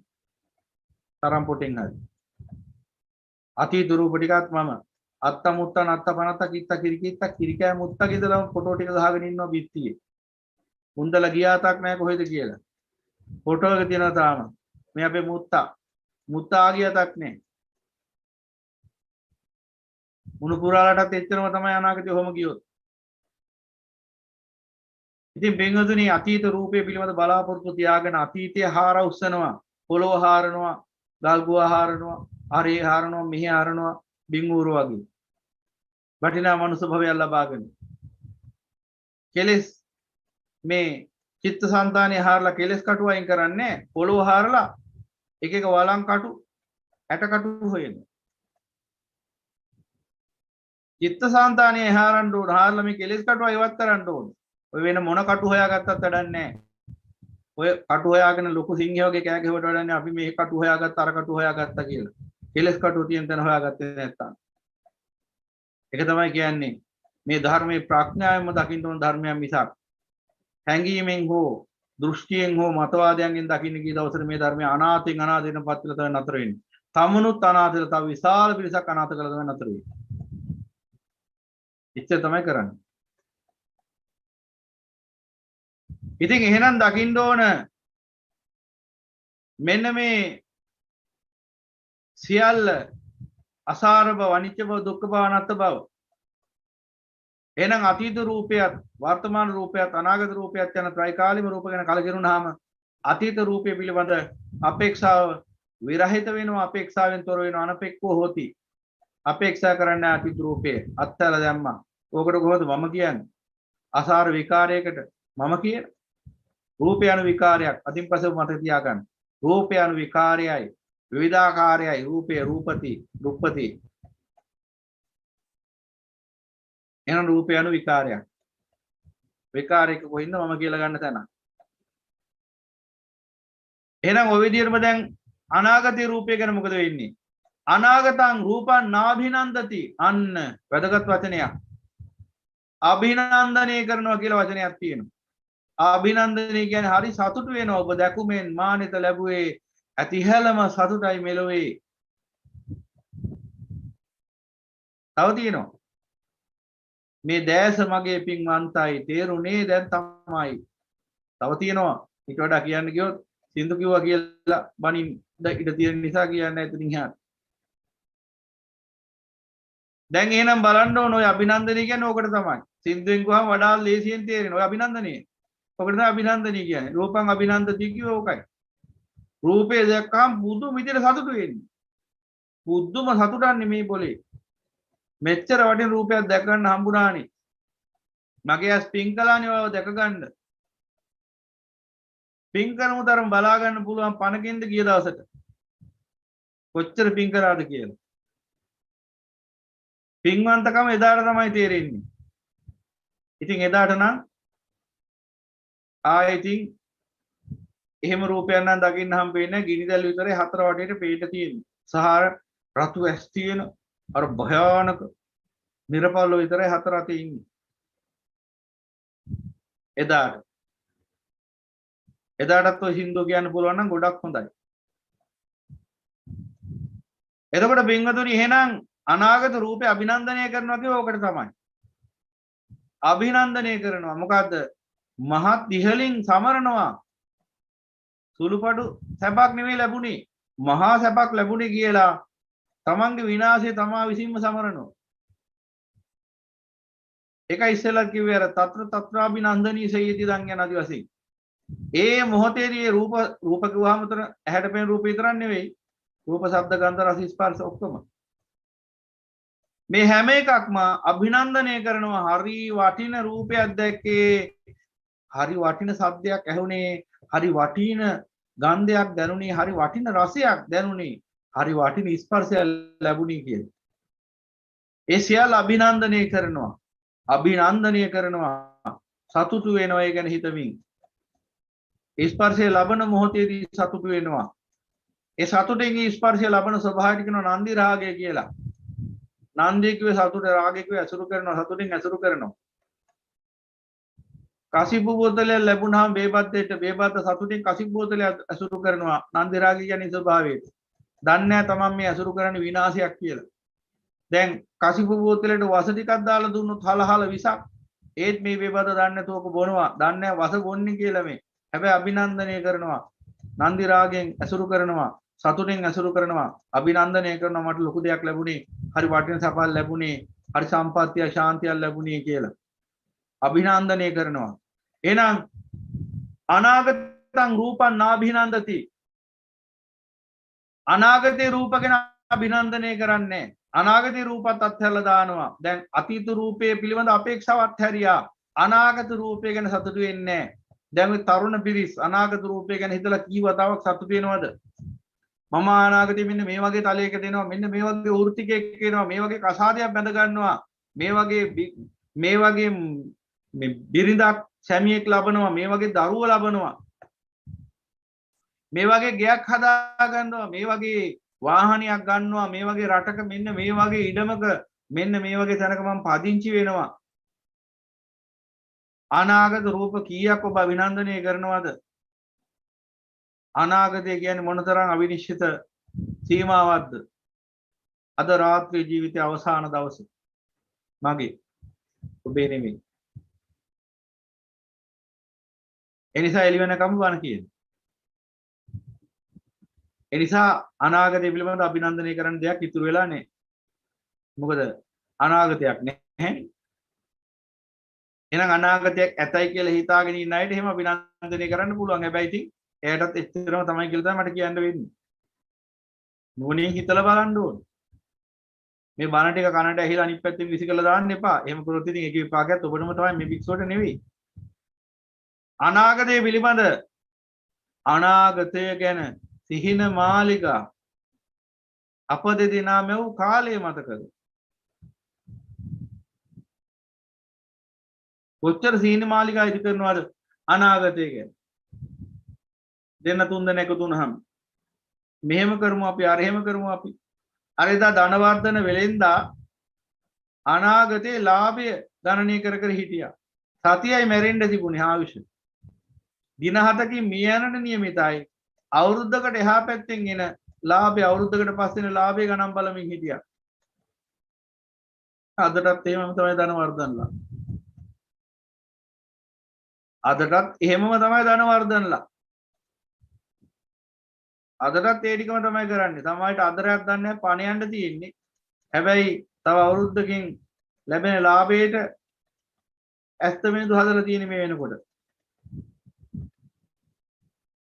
ඉතින් මිනිස්සෙක් වෙලේ පුදුනාට ලැබුණේ නැහෙනි ඥානි, ලැබුණේ අඥානකම. ඉතින් මොකද කරන්නේ? රැස් කරන්න ඕන දේ නෙවෙයි රැස් කරන්නේ. අර පළගෙටිය කියලා සතෙක් ඉන්නවනේ. ඔය මෝඩ සතා පායපු කාලේට පුළුවන් තරම් ගීත ගායනා කරමින් ඉඳලා වැස්සට පස්සේ දුකටපත් වෙනවා. ඒ වගේම පළඟටිය කියන මෝඩ සතා පහනක් පත්තු කරපු ගමන් මට සැපක් උදා වුණා කියලා විලාර ගිනි දැල්ලට පැනලා නැසෙනවා. මිනිස්සුත් තෝමනම් හැසිරෙන්නේ. මේ මිනිස්සු ගැන අපට අපගේ සාතිසිය සංවේගී කියලා විතර අවසාන කියන්න වෙන්නේ. ඊට වඩා දෙයක් කියලා වැඩක් නැහැ මිනිසුන්ට. නිවන් සැප නම් ප්‍රාර්ථනා කරන්න එපා. සම්මා සම්බුදු පියාණන් වහන්සේට නිගරු කරන්න එපා. එබඳු හිස් මිනිසු මරුණාම අන්න අපගේ සාතිසිය සංවේගය කියලා ගහන්න ඒක නම් ඉතාම හොඳම වැකිය. නැත්නම් අපගේ ශෝකය කියලා ගහන්න. ඇයි ඒ? අනේඹ වගේ කාලකන්ණියේ මෙච්චර වටින මනුෂ්‍ය ජීවිතයක් ලැබිලා හිස් මිනිහෙක් වගේ ඉඳගෙන රැස්කලේම හිස් දේවල් එහෙම හිස් දේවල් ගත කරලා හිස් සතින් මැරලා ගිය උඹ ගැන අපගේ ශෝකය. උඹ ගැන අපගේ සත්‍ය සාතිසිය සංවේගය කියලා ගැහුවට කවන්නේ නැහැ. නිවන් සැප ලැබේවා කියලා නම් ගහන්න එපා බෝඩ් එකේ. පව පුරව ගන්න එපා. අසිරිමත්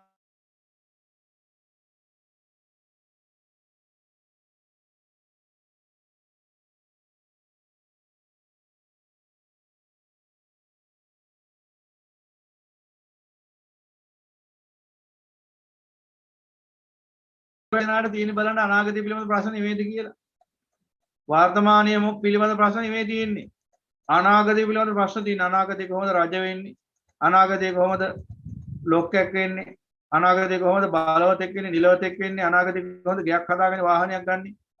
අභිනන්දනය කරන අනාගතය. ඒ නිසා අනාගතේ රූප සිතින් දැක දැක සතුටු වෙවි ඉන්නේ. බුද්ධ ශ්‍රාවකයෝ දකින්න අනාගතේ රූපත් ඔච්චරම තමා. එහෙනම් මොනව ප්‍රාර්ථනා කරන්නද අනාගතේ?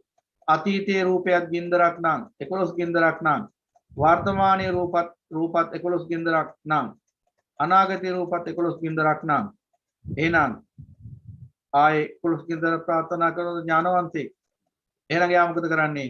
අතීත රූපය පිළිබඳ බලාපොරොත්තුවත් අත්හරිනවා. අනාගත රූපය පිළිබඳ සතුටත් ඉවත දමනවා. ඒ කියන්නේ අනාගත රූපයක් ගැන ප්‍රාර්ථනා කරන්නෙත් නැහැ.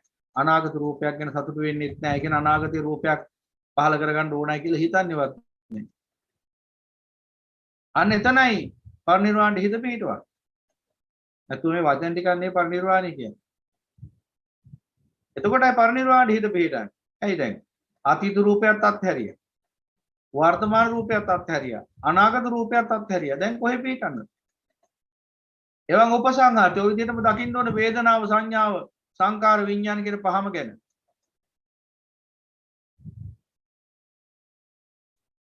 සෝ ඉති පටිසංකා අතීතස්මින් රූපස්මින් අනපෙක්කෝ හෝති අනාගතං රූපං නාබිනන්දති පච්චුප්පන්නස්ස රූපස්ස නිප්පිදාය විරාගාය නිරෝධාය පටිපන්නෝ හෝති.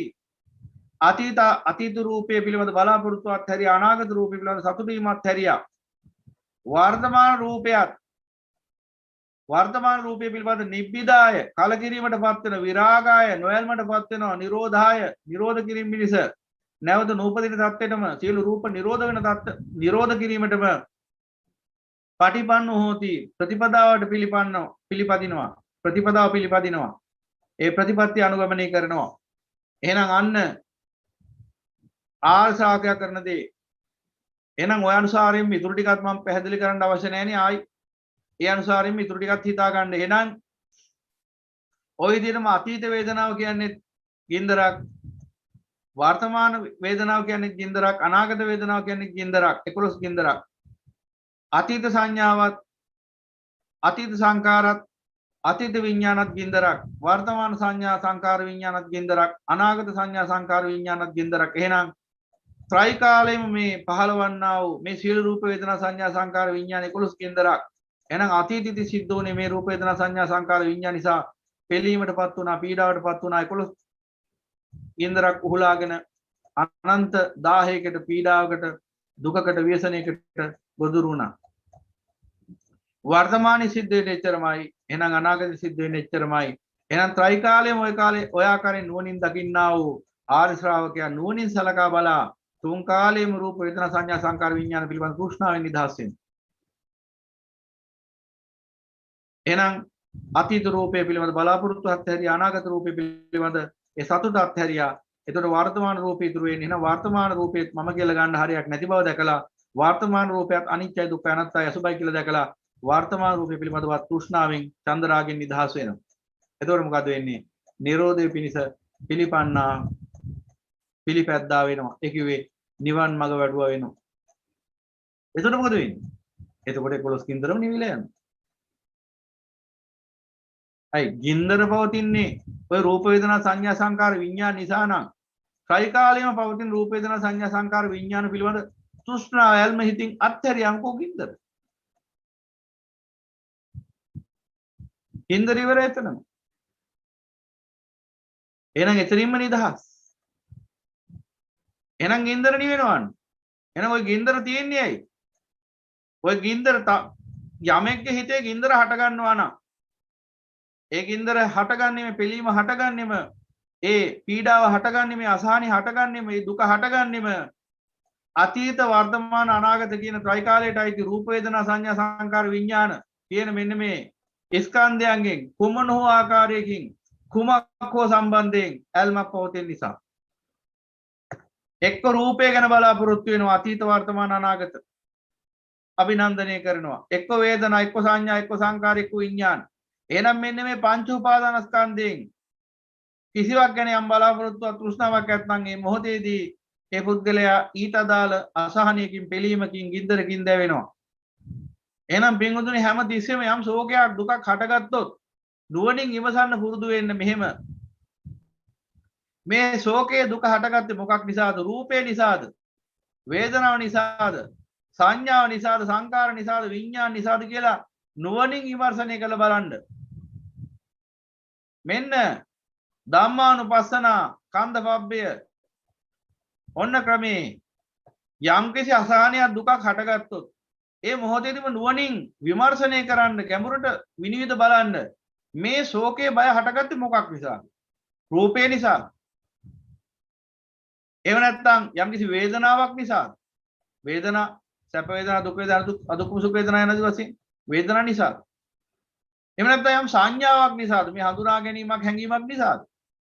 එහෙම නැත්නම් සංකාර නිසාද? යම් කිසි මේ රාග දේශ මොහ චේතනා නිසාද? අபிසංකරණ ක්‍රියාවලිය නිසාද? එහෙම නැත්නම් විඥාන යම් කිසි මේ අරමුණක් දැන ගැනීම නිසාද? කියලා බලන්න. මේ දුක හටගත්තේ මේ ශෝකය හටගත්තේ මේ පිළීම ගින්දර හටගත්තේ. ඊට පස්සේ බලන්න ඕනි මේ රූපය අනිත්‍යයි දුක්ඛයි නැත්නම් අසුභයි. මේ වේදනාත් අනිත්‍යයි දුක්ඛයි නැත්නම් අසුභයි. ඔය විදිහටම සංඥා සංකාර විඥාන. එතකොට බලන්න එහෙමනම් මේ අනිත්‍ය දුක්ඛ අනාත්ම අසුභ රූප වේදනා සංඥා සංකාර විඥාන ගොඩ තුල මම කියලා ගන්න දැන් නිශ්චිත වශයෙන් සාර වූ රූපයක් වේදනාවක් සංඥාවක් සංකාරයක් විඥානයක් පවතිනවාද කියලා. එතකොට නුවණට පේනවා එහෙම කන්නේ නැහැ කියලා. ඊළඟට බලන්න අතීතයේ හෝ වර්තමානයේ හෝ අනාගතයේ හෝ මම කියලා මගේ කියලා සතුටු වෙන්න පුළුවන් රූපයක් වේදනාවක් සංඥාවක් සංකාරයක් විඥානයක් මුණ ගැහෙනවද කියලා. එතකොටත් පේනව නැහැ කියලා. එහෙනම් ඊට පස්සේ අමුතුවෙන් ආයෙ ඔබට දුක නැති කරගන්න කියලා හිතන්නවත් දෙයක් නැහැ. එතකොටම නැති වෙලා ඉවරයි දුක. එතකොටම දුක පහ වෙලා ඉවරයි. මම නිකන් උදාහරණයක් කියන්නම්. දැන් ඔබ රෑ රාත්‍රිය යනවා ගමනක්. යනකොට එක්වරම මේ අමනුෂ්‍යයෝ ඉන්නවනේ ඉතින්. ඒ පොල්මන් අවතාර නැහැ කියලා කියන තමන්ගේ තියෙන අල්ප ඥානි. ඔක්කොම නේ මෝඩ මිනිස්සු ඕනම දෙයකට ටක් දාලා නැහැ කියන්නේ ඉදිරිපත් වෙනවනේ. තමන්ට දැක්කේ නැත්නම් ඒක නෑ. තමන් දැක්කේ නැත්නම්. ඔක්කොම නෑ. ඉතින් මේ වගේ අඥානියෝනි මං කිව්වා ඉස්සෙල්ලා තමන්ට නිවන් දකින්න බැරි නම් බෑ. තමන් දැක්කේ නැත්නම් නෑ. ඔක්කොම නෑ බෑ. ලිඳේන ගෙම්බෝ වගේ. හැමතිස්සෙම. දැන් රෑ රාත්‍රී යනකොට ওই විදිහට මොකක් හරි අමනුෂ්‍යයෙක් උණ ගහනවා. ඔන්න ලොබු ඩහැගැන්මක් ඇති වෙනවා. කොණ්ඩේ කෙලින් එලෙනවා. ඇඟේ මයිල් කෙලින් වෙනවා. ඇඟේ හිරි වැටෙනවා දැන්. ලොමු ඩහැගැන්නෙනවා. හිරිකඩු පිපෙනවා වයයට. දැන් ඔහොම වුණා කියන්නේ. දැන් ඒ ඔහොම වුණේ ඇයි? නෝනින් කල්පනා කරලා බලන්න දැන් ඇයි ඔහොම වුණේ? ඔහොම වෙන්න හේතුව තමයි මේ පංච උපාදානස්කන්ධය පිළිබඳ තෘෂ්ණාව. ඒක මේ අමනුෂ්‍ය නිසා මේ රූපයට හානියක් වෙයි. මේ වේදනාවට හානියක් වෙයි. මේ සංඥාවට හානියක් වෙයි. මේ සංකාරයට හානියක් වෙයි. මේ විඥානයට හානියක් වෙයි යන ආදී වශයෙන් පංච උපාදානස්කන්ධය පිළිබඳ තෘෂ්ණාව නිසා ඇති වෙන බය. ඒ සනින් කල්පනා කරලා බලන්න මේ රූපය මම යනුවෙන් මගේ යනුවෙන් ගත හැකි සාර ධර්මයක්ද? වේදනා සංඥා සංකාර විඥාන යනුවෙන් මේ පංච උපාදාන ස්කන්ධය මම යනුවෙන් මගේ යනුවෙන් ගත හැකි සාර ධර්මය හොද කියලා නුවණින් බලන්න අනිත්‍යයි දුක්ඛයි අනාත්මයි අසුභයි වශයෙන් මෙනෙහි කරන යාම් දවසක ඔය වගේ අත්දැකීමකට මුහුණ දුන්නොත් ඒ මොහොතේදී බය පහ වෙලා යනවා. ආයෙ බයක් හට ගන්න. එහෙම නෙවෙයි අමනුෂ්‍යකෙන් නෙවෙයි අමනුෂ්‍ය 100ක් ලක්ෂයක් ඇවිල්ලා ඔබ බය කරන්න හදුවොත් ඔබ ආයෙ බය කරන්න බෑ. මොකද ඇත්ත දැකලා ඉවරයි. ඊට පස්සේ ඔබ දකින්න කුමක් අහිමි වෙන්නද? දැනටවත් මේ සියලු රූප වේදනා සංඥා සංකාර විඥාන Tamanට අහිමිනේ. ඒකනේ අනත්තයි කිව්වේ. අනිත්‍ය නම් යම දුකයි දුක නම් යමක් අනත්තයි. අසාරයි අහිමි. අනත්තයි කිව්වේ අහිමි කියන ලක්ෂණය. අසාර කට්ටේන අනත්ත සහ අසාර කියලා ආකාර දෙකක් පෙන්වනවා. විතරනේ හය ආකාරයක් පෙන්වන්නේ. පරතෝති, රිත්තතෝති, ශුඤ්ඤතෝති, තුච්ඡතෝති, අසාරකතෝති, අනත්තතෝති කියේ. ඔතනින් අසාරය කියන්නේ සාරයක් නැහැ කියන අර්ථයේ. සාරයක් කියන්නේ මම කියලා මගේ කියලා ගත හැකි. හරයක් නැහැ කියන අර්ථයේ. අනත්තතෝති කියන්නේ අහිමි කියන්නේ. ඉතින් නුවණින් කල්පනා කරලා බලන්න ඕන. මම කියලා මගේ කියලා අනත්ත කියන්නේ ආත්මිසාරයක් නෑ. ඉතින් ආත්මිසාරයක් නෑ කියන්නේ මම කියලා ගන්න කිසිම දෙයක් එකේ නෑ. හිමිකාරීත්වයක් නෑ කියන එක. ඉතින් ওই විදිහට කල්පනා කරලා බැලුවොත් ඇයි මේ බය හටගත්තේ? මේ රූප වේදනා සංඥා සංකාර විඥාන පිළිබඳ සුස්තාව නිසා නේද? තණ්හා ජායති සෝක. ඉතින් ගැඹුරට විදර්ශනා වෙන්න ඕන දැන්. ඉතින් ඒක එකින් එකට ඇඟිල්ලෙන් යනනේ මේක කරන්න අර කරන්න කියලා කියන්න බෑනේ. තම තමන්ට දැන් මේ අහන ධර්මය ධාරණීය වෙලා අභ්‍යන්තරේ මහ විදර්ශනාවක් නැගෙන්න ඕන දැන්. ඔය වෙලාවේදී ඔය වගේ වෙලාවක කොන්නම සීකල බලන්න. එදාට ඔබව මොන අමනුෂ්‍යයටවත් ආපය කරන්න බෑ. මොකද එදාට ඔබ දකින්නවා අමනුෂ්‍යයා කියන්නේ රූප වේදනා සංඥා සංකාර විඥාන ගොඩක් කියලා. ඉතින් මම කියලා මගේ කියලා ගත නොහැකි රූප වේදනා සංඥා සංකාර ගොඩක් පිළිබඳව බයක් හටගන්නේ මොකටද? අමනුෂ්‍යයා කියන්නේ එහෙම ආත්මයක් සත්‍යයක් පුද්ගලයෙක් වශයෙන් පනවන්නට නොහැකි රූප වේදනා සංඥා සංකාර විඥාන ගොඩක් විතරයි. එතනක් තියෙන්නේ. එතනත් තෘෂ්ණාවෙන් උපාදානීය වෙච්ච රූප ගොඩක්, වේදනා ගොඩක්, සංඥා ගොඩක්, සංකාර ගොඩක්, විඥාන ගොඩක් පවතිනවා. රූප වේදනා සංඥා සංකාර විඥාන ගොඩක් පවතිනවා. තෘෂ්ණාවෙන් චන්දරාගෙන් අල්ලගත්තා. ඉතින් එහෙනම් කල්පනා කරලා බලන්න ඕනේ එතකොට. එහෙනම් මෙතන තියෙන්නේ තෘෂ්ණාවෙන් චන්දරාගෙන් අල්ලගත්තු රූප වේදනා සංඥා සංකාර විඥාන ගොඩක්. අතන තියෙන්නේ තෘෂ්ණාවෙන් චන්දරාගෙන් අල්ලගත්තු රූප වේදනා සංඥා සංකාර විඥාන ගොඩක්. එහෙනම් එතනත් මෙතනත් ආත්මීය සාරයක් නැහැ. එහෙනම් මොකටද බය වෙන්නේ? ඔන්න ඔය අනුසාරයෙන් දකින්න ඕනේ. උපසේන ආශිර් විසෝපම සූත්‍රය කියලා සූත්‍රයක් තියෙනවා. උපසේන කියන්නේ අපගේ අසිරිමත් වූ සම්මා සම්බුදු පියාණන් වහන්සේගේ අග්‍ර ශ්‍රාවක අපගේ උත්තරීතර සාරිපුත්ත මහා දහම් සෙනවියාණන් වහන්සේගේ මල්ලි. උපසේන මහරහතන් වහන්සේ. උන්වහන්සේ කුටි ඉන්න වෙලාවක වනේ මහා බියකරු සර්පයෙක්, ඒ කියන්නේ මහා දරුණු විස අධික පොළඟෙක් වගේ සර්පයෙක් කියලා දෂ්ට කරනවා. දෂ්ට කරාට පස්සේ උන්වහන්සේගේ ශරීරය පුරාම ලේ වේගෙන්ම ලේ තුල ඒ විස පැතිරිලා යනවා. විස පැතිරිලා යනකොට සාරිපුත්‍රයන් වහන්සේ ওই ස්ථානට වැඩම කරනවා. ඊට පස්සේ උපසේන මහරහතන් වහන්සේ කියනවා අනිත් ඉන්න භික්ෂුන් වහන්සේලාට ඇවැත්නි මාව ඇඳක හොවන්න කියලා. ඒ තරම් විසයි උන්වහන්සේට කරගන්න දෙයක් නැතුණු සිහි විසක්ඥ වෙන්නේ නැහැ. නමුත් අර ඒ මහරහතන් වහන්සේ නිසා උන්වහන්සේට එහෙම දෙයක් වෙන්නේ නැහැ. සිහි විසක්ඥ වෙන්නේ නැහැ. නමුත් ඒ අධිකතර විසක් ඇඟට ඇතුල් වෙලා උන්වහන්සේට කය අඩපණ වෙනවා. ඊට පස්සේ උන්වහන්සේ කියනවා මගේ ශරීරය මේ ඇඳේ හොවන්න කියලා. ඊට පස්සේ අනිත් භික්ෂුන් වහන්සේලා එකතු වෙලා උන්වහන්සේව සායනේ සතපොවනවා. ඊට පස්සේ උන්වහන්සේ කියනවා තව මොහොතකින් මගේ ශරීරය බෝල් පිටක්සේ විසිරලා ආවි කියලා. එතකොට සාරිපුත්‍රයන් වහන්සේ ඔතේට වඩිනවා. ඒ තමයි උපසේන මහරහතන් වහන්සේගේ වැඩිමහල් සොහොයුතුමා. ඒ වගේම අපි සියලුම දෙනාගේම ලොකු අයියා. සියලුම බුද්ධ ශ්‍රාවකයන්ගේ වැඩිමහල්ම සහෝදරයා. අපගේ සාරිපුත්ත අග්‍ර ශ්‍රාවකතුමන් වහන්සේ. ඉතින් ඇවිල්ලා අහනවා උපසේන එවත්නි දැන් මේ මහා භයානක සර්පෙක් ඔබව දෂ්ට කරලා ඔබගේ ශරීරය පුරාම මේ විස පැතිරිලා යනවා. ඔබ කියනවා තව සුළු මොහොතකින් මේ ශරීරේ බෝල් පිටක්සේ විසිරෙනවා. එසේ ස්වාමීනි. ඉතින් උපසේන ඔබගේ මුහුණ බැලුවාම එහෙම දෙයක් අපිට පේන්නේ නෑනේ. දැන් මේ ආකාර විස අධික සර්පයක් ඔබව දෂ්ට කරලා තව මොහොතකින් ඔබේ ශරීරය බෝල් පිටක්සේ විසිරීලා ගිහිල්ලා අවසානයටපත් වෙනවා කියලා ඔබ කියනවා. නමුත් ඔබේ මුහුණේ කිසිදු ආකාරයකින් බියක් සටහන් වෙන්නෙත් නැහැ. ශෝකයක් සටහන් වෙන්නෙත් නැහැ. ඒ කුමක් නිසාද කියලා අහනවා. දැන් මේ හිතන්න එපා සාරිපුත්යන් වහන්සේ උපසේන මහ රහතන් වහන්සේ රහත් කියලා දන්නේ නැතුව අහන එකක් කියලා. නෑ. ඒ තමයි මහ රහතන් වහන්සේලාගේ හැටි. ඒ වටේ ඉන්න අනිකුත් රහත් ඵලයටපත් නොවෙච්ච අනිකුත් ස්වාමීන් වහන්සේලාට මේ පාඩමක් උගන්වන්න. ඒ වගේ වෙලාවක. ඊට පස්සේ උපසේන මහ රහතන් වහන්සේ දේශනා කරනවා එවත් සාරිපුත්තියනි මේ රූපය මමයි මගේයි ගත නොහැකි නම් මේ වේදනාව මමයි මගේයි ගත නොහැකි නම් මේ සංඥා මමයි මගේයි ගත නොහැකි නම් මේ සංකාර මමයි මගේයි ගත නොහැකි නම් මේ විඥාන මමයි මගේයි ගත නොහැකි නම් කුමක් සම්බන්ධයෙන් මාපියක් ඇති කරගන්න කුමක් සම්බන්ධයෙන් ශෝකයක් ඇති කරගන්න කියලා. ඒ මහලා ඊතාම සුළු මොහොතකින් ඒ ප්‍රියමනාප මුහුණින් මුන්වහන්සේ පරිනිර්වාණයටපත් වෙනවා.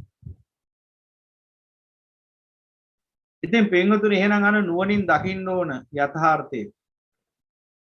මේ ආකාරයෙන් ගැඹුරින් ගැඹුරට මේ පංච උපාදානස්කන්ධය යථාර්ථය නුවණින් දකින්න සමත් වෙනවා නම් ඔබට ශෝකයේ බය දෙකින් නිදහස් වෙලා ජීවත් වෙන්න පුළුවන්. ඕනෑම ශෝකයක් බයක් හට ගන්න ඕනෑම මොහොතක නුවණින් ගැඹුරින් බලන්න මේ ශෝකේ හටගත්තේ රූපේ නිසාද වේදනා නිසාද සංඥා නිසාද සංකාර නිසාද විඥාන නිසාද මේ රූපය මමද මගේද සංඥා සංකාර විඥාන මමද මගේද මේ රූපේ නිත්‍යද අනිත්‍යද වේදනා සංඥා සංකාර විඥාන නිත්‍යද අනිත්‍යද දුකද සැපද අත්ද අනත්ද සාර්ථ අසාර්ථ සුභද අසුභද යන දවසෙන් ගැඹුරින් ගැඹුරට බලන්න පුරුදු වෙන්න. එතකොට ශෝකේ බය නැති කරගන්න ආපහු දේවාල පස්සේ හරි යාතිකා පස්සේ හරි පූජා පස්සේ හරි කිසිම දෙයක් පස්සේ යන්න ඕනේ නැහැ ඔබ. එහිම ශෝකයේ බය පහ වෙනවා. ඒ මොහොතේ. එහෙනම් ඒ අනුසාරයෙන් මේ ධර්මය එසේ දැනගන්නට ඕන. අපි තවත් ධම්ම ව්‍යාකරණයක් මතු කරනවා දැන්.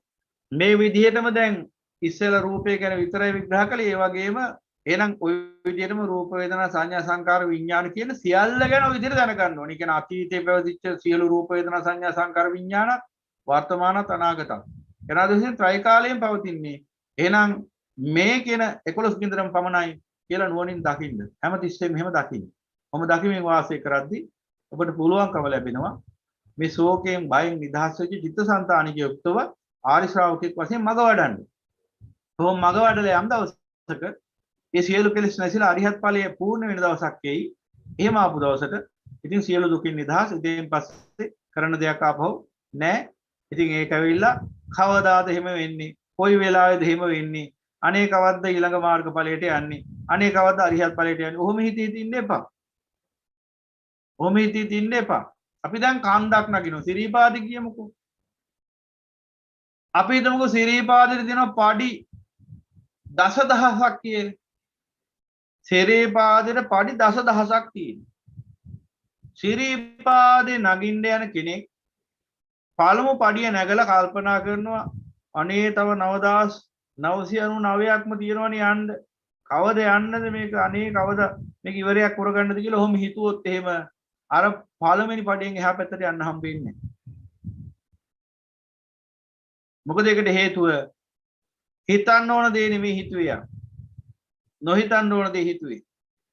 එහෙනම් හිතන්න ඕන ඒක නෙවෙයි. හිතන්න ඕන ඊළඟ පඩිය ගැන. හිතුවේ ගෙලියම කඳු මුදුන ගැන. කඳු මුදුන ගැන හිතුවොත් මේ කන්ද පාමුල ඉඳගෙන යන්න බැරි වෙනවා තමයි. එහෙනම් හිතන්න ඕන කඳු මුදුන ගැන නෙවෙයි. හිතන්න ඉස්සරහට මුණ ගැහෙන පඩිය ගැන. කඳු මුදුන දිහා බලාගෙන ඉස්සරහා පඩියට අඩිය තියලා සමාහයට කකුල වැරදි තැනක තියලා පැටලිලා ඇදගෙන වැටිලා පත බෑවිලා එතන මූණත් අහඩුවත් විනාශ වෙලා යන්න පුළුවන්. අතපයත් කෙල්ල යන්න පුළුවන්. ඇයි ඒ? හිතන්න ඕන දේ නෙමෙයි හිතන්නේ. නොහිතන්න ඕන දේමයි හිතන්නේ. කරන්න ඕන දේ නෙමෙයි කරන්නේ. නොකරන්න ඕන දේමයි කරන්නේ. එහෙනම් කඳු මුදුන දිහා බලාගෙන අනේ කවද මේ කන්ද තරණය කරන්නද කියලා හිතන්න එපා. ඔබට තියෙන ඊළඟට මුණ ගැහෙන ඊළඟ පඩිය නම් ඒ පඩිය සිහියෙන් අඩිය තියන්න. ඊළඟ පඩිය හම්බ වෙන එතකොට ඒ පඩිය සිහියෙන් අඩිය තියන්න. නුවණින් සිහිය නුවණින් අඩිය තියන්න. ඊළඟට හම්බෙයි ඊළඟ පඩිය ඒ පඩිය සිහිය නුවණින් අඩිය තියන්න. ඊළඟ හම්බෙයි ඊළඟ පඩිය ඒ පඩිය නුවණින් සිහිය නුවණින් අඩිය තියන්න. ඔය විදිහට මුණ ගැහෙන පඩියේ සිහිය නුවණින් අඩිය තියද්දී ඔබ කොයි මොහොතක හරි කඳ මුදුනේ ඉඳී. එසේ නැතුව පළවෙනි පඩියට කොට වැදිලා තව ඉස්සරහට ගත වෙන්න තියෙන ඉස්සරහට නගින්න තියෙන පඩි 9999 ගැන හිතන එක නෙවෙයි ඥානවන්තකම.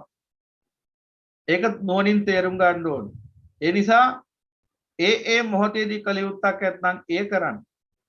එහෙනම් ඔබට කවදාද මේ ගමනේ අවසානයක් සිද්ධ වෙන්නේ? කවදාද එසේ අරිහත් ඵලයටපත් වෙන්නේ? අනේ කවදාද අරිහත් ඵලයටපත් වෙන්නේ කී හිත හිතින් එපා. අනේ කවද්ද ඊළඟ මාර්ග ඵලයටපත් වෙන්නේ නැත්නම් එහෙම හිතන්න එපා. ඒවා තමයි ඔබේ වැරදි චින්තන. ඒ නිසයි ප්‍රමාදය ඇති වෙන්නේ. එතකොට වීර්ය සිඳෙනවා. තුච්ච නින්දේ සිට එකෙන් ගැටයක් ගහ ගන්න ඔය සැරේ. අන්තෝ ජටා බහි ජටා ගැටයක් නැතුව වේලි ඉන්නේ. ඉතින් ගැටයක් ගහ ගන්න ඒ මෝඩ චින්තනය නිසා. සැහෙම හිතන්න යන්න එපා. ඊළඟට ඔබට වද දෙන කෙලෙසේ මොකක්ද ඒක නසා ගන්න. යම් හේතුවක් නිසා ඔබට ශෝකයේ අසහනිය හටගන්නේ රූපේ කෙරෙහි තියෙන ඇල්ම නිසා නම් ඒක නසා ගන්න. වේදනාව කෙරෙහි තියෙන ඇල්ම නිසා නම් ඒක නසා ගන්න. මේ විදිහට නසා ගන්න කොහොමද ඉතින් 100%ක් අනුසේ වශයෙන්ම නැසෙන්නේ නැහැ. එහෙම නැසෙනවා නම් අධියත් ඵලයටපත් වෙනවානේ. එහෙනම් ඒ මට්ටම් වලට නැසිනවා. හැබැයි යම් මට්ටමකට හරිය කෙලෙස නැසුණාද? එහෙනම් ඒ මට්ටමටම ශාන්තිය පිහිටනවා. එහෙනම් නිවන් මාර්ග වඩන ශ්‍රාවකෙක් හැටියට අපිට සහනශීලී සුවදායක ජීවිතයක් ගත කරමින් මේ මඟ වඩන්න පුළුවන්කම ලැබෙන්න ඕනේ. එහෙනම් හැම මොහොතකම මෙන්න මේ කිව්වේ යථාර්ථය නෝනින් සිහි කරන්න.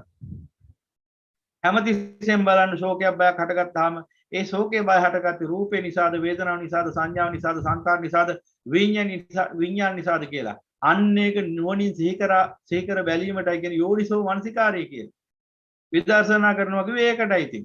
ඒක කරන්නේ නැත්නම් ඉතින් හැමදාම ශෝකේ තමයි කොච්චර ධර්මයේ දැනගෙන හිටියත්. හැමදාම ශෝකයයි බයයි. ශෝකයයි බයයි. ඇයි ඒ? තණ්හා ජායති ශෝකෝ තණ්හා ජායති බය. කොහොමද තණ්හාව? රූප වේදනා සංඥා සංකාර විඥාන කෙරෙහි පවතින තණ්හාව.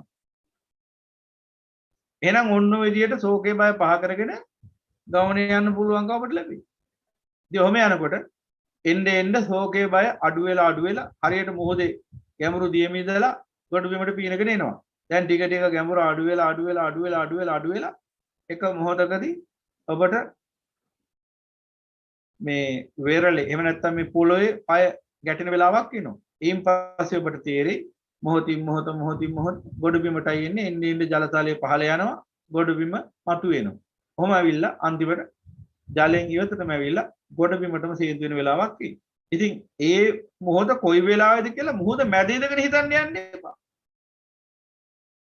මොහොත මැද ඉඳගෙන ගොඩ බිම ගැන හිතුවාම වෙන්නේ පීන ගන්න වීරිය නැතුව එහෙම ගිල්ල යන එක, කුසීත වෙන එක, අලස වෙන එක.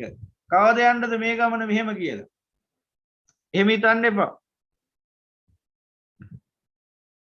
එහෙනම් ඊළඟට දැන් දන්නවනේ ඔබ අමුතුවෙන් ආයේ කියන දේශනා කරන්න දෙයක් නැහැ. මේ සියලු රූප වේදනා සංඥා සංකාර විඥාන සියල්ල අනිත්‍යයි කියලා දන්නවා. සියල්ල දුකයි කියලා දන්නවා. සියල්ල අනාත්තයි කියලා දන්නවා. බුදු පියාණන් වහන්සේ භික්ෂුන්ගෙන් අහනවා තංකින් මඤ්ඤත භික්කවේ රූපං නිච්ඡං වා අනිච්ඡාවාති. නිච්ඡං වා අනිච්ඡං වාති. අනිච්ඡං භන්තේ මහාන කිමෙක්ද හිතන්නේ මේ රූපේ නිච්චද අනිච්චද? ස්වාමීන් අනිච්චයි. යම් පන අනිච්ඡං දුක්ඛං වාතං සුඛං වාති.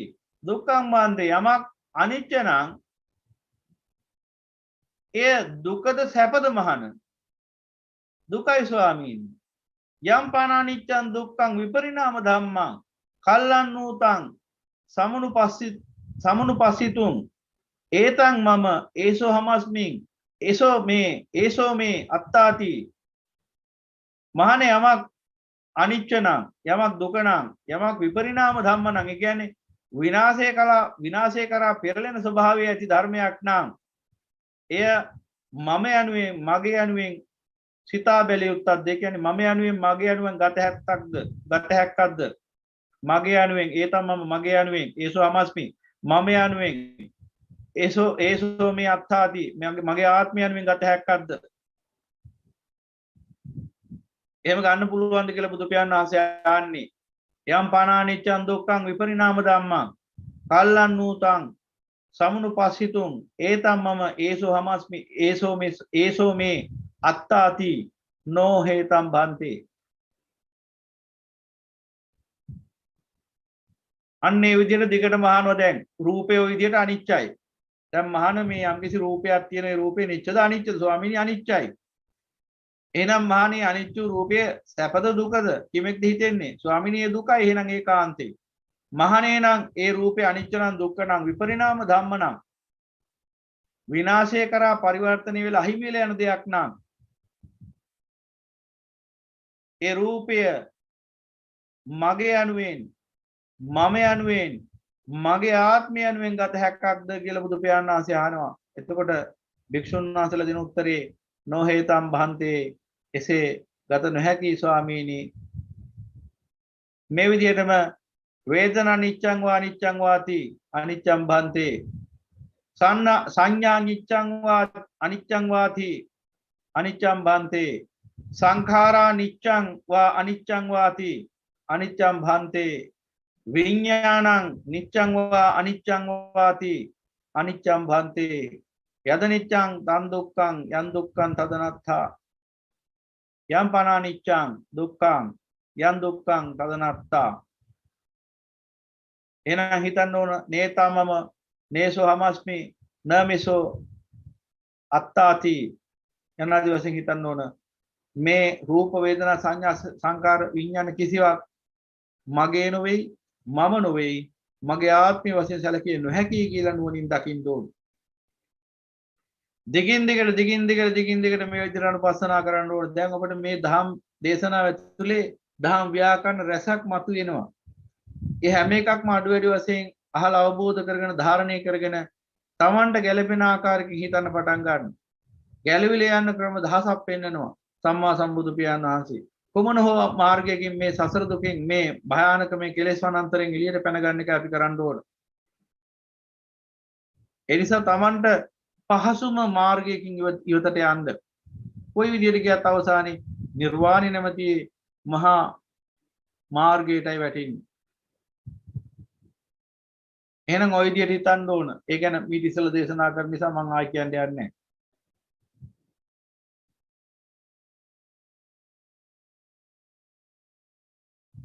ඊළඟට බුදු පියාණන් වහන්සේ පෙන්වනවා තවත් වැදගත් ධම් කාරණාවක්. ආර්ය ශ්‍රාවකයා කරන දේ මොකද්ද? අනාර්ය ශ්‍රාවකයා සහ ආර්ය ශ්‍රාවකයා අතර වෙනස. ආර්ය ශ්‍රාවකයා කුමක්ද කරන්නේ? අයං උච්චති භික්කවේ අරිය ශාවකෝ අපචිනාති නෝ ආචිනාති පජහති න උපාදීයති විසිනේති න උසිනේති විදූපේති න සන්දූපේති. අයං උච්චති භික්කවේ අරිය ශාවකෝ අපචිනාති නෝ ආචිනාති පජහති නෝ උපාදීයති විසිනේති න උසිනේති විදූපේති න සන්දූපේති. මොකද්ද මේ කියන්නේ? මහාන මේ ආර්ය ශ්‍රාවකයා එකේ බුදුරජාණන් වහන්සේගේ ධර්මය අසා අවබෝධ කරගන්න සුතවත් ආර්ය ශ්‍රාවකයා මේ සසර පැවැත්ම මේ සමුදය ධර්ම අපචිනාති විනාශ කරන්නේය නෝ ආචිනාති රැස් නොකරන්නේය. ඒකේ මේ සියලු රූප වේදනා සංඥා සංකාර විඥාන ආර්ය ශ්‍රාවකයා විසින් අපචිනාති විනාශ කරන්නේ. විනාශ කරන්නේ කියන්නේ බෝම්බ ගහලා විනාශ කරන එකක් ගැන නෙමෙයි කියන්නේ. අන්න එහෙම එතකොට ත්‍රස්තවාදයක් හැදෙන්නත් පුළුවන් අන්න අර එහෙම අන්න බුදු පියාණන් වහන්සේ දේශනා කළ තියෙන මේ රූප වේදනා සංඥා සංකාර විඥාන ඔක්කොම විනාශ කරන්න කියලා. එදාට අර වගේ අර එක්තරා සංවිධානයක් ඉන්න එහෙම ඔබ අභ්‍යන්තරයේ ඉන්න මිත්‍යා දෘෂ්ටිකයා මරා දමන්න කිව්වහම එළි ඉන්න අහිංසක මිනිස්සු ටික මර යනවා. දෙවියන්ගේ වචනේ විශ්වාස නොකරනව මිත්‍යා දෘෂ්ටිකයා මරා දමන්න කිව්වහම රටේ ඉන්න මිනිස්සුන්ව ලෝකේ ඉන්න මිනිස්සුන්ව මරනවා. ඌ තුලම මිත්‍යා දෘෂ්ටිකයා තියාගෙන. ඒ වගේ ගොන් වැඩ කරන්න පුළුවන්. දැන් මේ කියන්නේ එහෙම එකක් නෙවෙයි.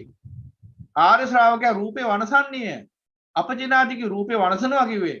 රූපේ විනාශ කළා දානවා කිව්වේ. රූපේ අවසන් කරනවා, අත්ංගමයටපත් කරනවා, දුරු කරනවා, පහ කරනවා, නිමා කරනවා, නිරෝධ කරනවා කියන අර්ථයෙන්. ඒකයි රූපේ විනාශයේ වය. දුක අවසන් කරන්නේ, දුක විනාශ කරන්නේ, දුක්ඛ ස්කන්ධය විනාශ කරන්නේ. එහෙනම් අන්න ආරි ශ්‍රාවකයා මේ සමුදය ධර්ම විනාශ කරනවා. ඒ කිව්වේ රූප වේදනා සංඥා සංකාර විඥාන. දැන් අපි කතා කරමින් ස්කන්ධ වශයෙන් ඒ නිසා අපි ඒ ධර්මයෙන් මෙතෙන්ට ගලපමු. එහෙනම් ආරි ශ්‍රාවකයා මොකද කරන්නේ? රූප වේදනා සංඥා සංකාර විඥාන විනාශ කරන එක මොකද්ද? ඒ සියල්ල කෙරෙහි තියෙන තෘෂ්ණාව අත්හරිනවා. එතකොට ඒ සියල්ල විනාශ වෙනවා. ඒ සියල්ල විනාශ වෙනවා එතකොට. රූපය වේදනාව සංඥා සංකාර විඥාන කියන මේ පංච උපාදානස්කන්ධය පිළිබඳ තියෙන තෘෂ්ණාව යමෙක් හිතින් අත්හැරියොත් ඒ සහ මුලින්ම විනාශයටපත් වෙනවා මරණයත් එක්කම. අනුත්පාද නිරෝධයි කිව්වේ ඒක අනුත්පාද නිරෝධං කිව්වේ. එහෙනම් ආර්ය ශ්‍රාවකයා අපචිනාති මේ සියලු රූප වේදනා සංඥා සංකාර විඥාන විනාශ කරනවා නොඅචිනාති රැස් කරන්නේ නැහැ. පජහති පහ කරනවා න උපාදීයති අල්ලගන්නේ නැහැ. තදින් දැඩිව අල්ලගන්නේ නැහැ. පහ කරනවා අල්ලගන්නේ නැහැ. විසිනේති විසුරුවා හරිනවා න උසිනේති එකතු කරන්නේ නැහැ. විධූපේති නිවා දමනවා න සන්ධූපේති දල්වන්නේ නැහැ. ඔන්න ආර්ය ශ්‍රාවකයා ඔන්න ඔය කිව්ව කාරණා හයින් යුක්තයි. නැවත සීකලොත් අයං උච්චති බික්ව ආර්ය ශ්‍රාවකෝ අපචිනාති නෝ ආචිනාති පජහති න උපාදීයති විසිනේති න උසිනේති විදූපේති න සන්ධූපේති කිංච අපචිනාති ඔන්න අහගන්න කිංච අපචිනාති නෝ ආචිනාති මොනවද විනාශ කරන්නේ මොනවද රැස් නොකරන්නේ රූපං අපචිනාති නෝ ආචිනාති රූපය විනාශ කරනවා රැස් කරන්නේ නැහැ. ඒ විදිහටම වේදනා සංඥා සංකාර විඥාන යනාදී වශයෙන් පංච උපාදානස්කන්ධයම විනාශ කරනවා රැස් කරන්නේ නැහැ කිව්වේ සුද්ධ සිංහලෙම කිව්වොත් ඒ සියල්ල කෙරෙහි තියෙන චන්දරාගය පහ කරනවා. එහෙනම් ඊළඟට බුදු පියාණන් වහන්සේ යනවා කිංච පජහති න උපාදීයති රූපං පජහතියති රූපං පජහති න උපාදීයති. ඒ විදිහටම වේදනා සංඥා සංකාර විඥාන ගැන දැනගන්න ඕන. රූප පහ කරනවා වේදනා සංඥා සංකාර විඥාන පහ කරනවා ඒ කිසිවක් රැස් කරන්නේ නැහැ. ඒ අර්ථයෙන් කව රූපං පජහති න උපාදීයති. එහෙනම් ආරි ශ්‍රාවකයාගේ ලක්ෂණය ඔන්නෝකයි. රූප වේදනා සංඥා සංකාර විඥාන සියල්ල පහ කරනවා. ඒ කියන්නේ සියල්ල කෙරෙහි තියෙන චන්දරාගය පහ කරනවා. ඒ කිසිවක් පිළිබඳ චන්දරාගයෙන් බැඳින්න යන්නේ නැහැ. කිංච විසිනේති න උසිනේති රූපං විසිනේති න උසිනේති වේදනං සංඥං සංකාරේ විඥානං විසිනේති න උසිනේති යන දවසින් විග්‍රහ වෙනවා. කුමක් විසුරුවා හරිද එකතු නොකරයිද රූප වේදනා සංඥා සංකාර විඥාන විසුරුවා හරිනවා නැවත එකතු කරන්නේ එකතු කරන්නේ විසුරුවා හරිනවා. ඊළඟට කිංච විධූපේති න සන්ධූපේති කුමක් නිවා දමයිද කුමක් නොදල්වයිද රූපං විධූපේති න සන්ධූපේති වේදනං සංඥං සංකාරේ විඥානං විධූපේති න සන්ධූපේති. ඒ කියන්නේ රූප වේදනා සංඥා සංකාර විඥාන සියල්ල නිවා දමනවා. දිබ්බන්ති දිහිරා යථායම්පදීපෝ පහනක් නිවෙන්නාසේ මහා දීර්වන්තයා එහෙම නැත්නම් පඬිතයා නිවිල යනවා. රූපය නිවා දමනවා ආයි දල්වන්නේ. මොකද රූපයේ ගින්දරක්. එහෙනම් රූපයේ ගින්දරක් නම් නිවා දැම්මමයි නිවීම තියෙන්නේ. රූපේ දැල්ුවාම කොහොමද ගින්දර එතන තියෙන්නේ? එතන කොයින්ද ශාන්තිය සැනසීමක්? එහෙනම් ආර්ය ශ්‍රාවකයා මොකද කරන්නේ? රූපේ නිවා දමනවා, වේදනාව නිවා දමනවා, සංඥා නිවා දමනවා, සංකාර නිවා දමනවා, විඥාන නිවා දමනවා. නැවතේ රූප වේදනා සංඥා සංකාර විඥාන දල්වන්නේ. එවං පස්සම් භික්කවේ සුතෝ ආර්ය ශාවකෝ රූපස්මින්පි නිබ්බින්දති. එවං පස්සම් භික්කවේ සුතෝ ආර්ය ශාවකෝ රූපස්මින්පි නිබ්බින්දති. වේදනායපි සංඥායපි සංකාරේසුපි විඥානස්මින්පි නිබ්බින්දති. නිබ්බින්දං විරජ්‍යති විරාගා විමුච්ඡති. විමුත්තස්මින් විමුත්තමීති ඥානං හෝති කීනා ජාති උසිතං බ්‍රහ්මචර්යං කතං නාපරං ඉත්තත්ත්‍ය ආති පජානාති. මහාන මෙසේ දකින්නා වූ මෙසේ ප්‍රඥාවෙන් දකින්නා වූ සුතවත් ආර්ය ශ්‍රාවකයා රූපස්මින්පි නිබ්බින්දති. රූපය පිළිබඳව කලකිරෙනවා. වේදනායපි සංඥායපි සංකාරේසුපි විඥානස්මින්පි නිබ්බින්දති. මේ වේදනා සංඥා සංකාර විඥාන සියල්ල ගැන කලකිරෙනවා. මේ සියලු නාම රූප ගැන කලකිරෙනවා. නිබ්බින්දං විරජ්‍යති. කලකිරීමෙන් නොයල්මටපත් වෙනවා. යමක් ගැන කලකිරුණාම නොයල්මක් ඇති වෙනවා. දැන් ඔබ අපිට ඔබ යම්කිසි තදබල ප්‍රේමයක පැටලිලා ඉන්නවා. දැන් මේ ප්‍රේමය කියන්නේ ඇල්මම තමයි, තෘෂ්ණාවම තමයි. ප්‍රේමතෝ ජායති ශෝකෝ ප්‍රේමතෝ ජායති භයං. කොච්චර ශෝකේ බය හටගත්තත් ප්‍රේමය මන රංජනීය වේ, නන්දිත වේ, රංජිත වේ කියලා තමයි හිතන් හිටියේ. කොහොම හිතන් ඉන්නකොට හම්බුණා දකින්න හම්බුණා තමන්ගේ ප්‍රේමවන්තය හෝ ප්‍රේමවන්තිය නොහොබිනා ඊටාම අශ්ලීල දුස්ලීල ක්‍රියාවක නිරත වෙනවා.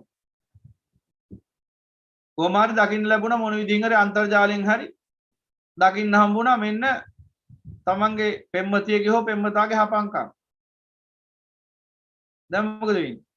නිබ්බින්දං කලකිරෙනවා. අයියෝ මේ වගේ මිනිහෙට්ටද මේ වගේ ගෑණිටද මම ආදරය කරේ. මගේ ජීවිතේ මගේ ඔයා කියලා හිතුවේ මේ වගේ එකෙක් ගැනද කියලා අන්න කලකිරීමටපත් වෙනවා. දැන් ඔහම කලකිරිලා ඉන්නවා. දැන් ওই ගැනම හිතනවා. දැන් ආදීනවම හිතන්නේ කලින් හිතුවේ මොනතරම් සැපදත්ද සුන්දර වස්තුවක්ද මගේ මැනික රම් මැනික රන් වස්තුව කියලා ඔහම හිටියේ.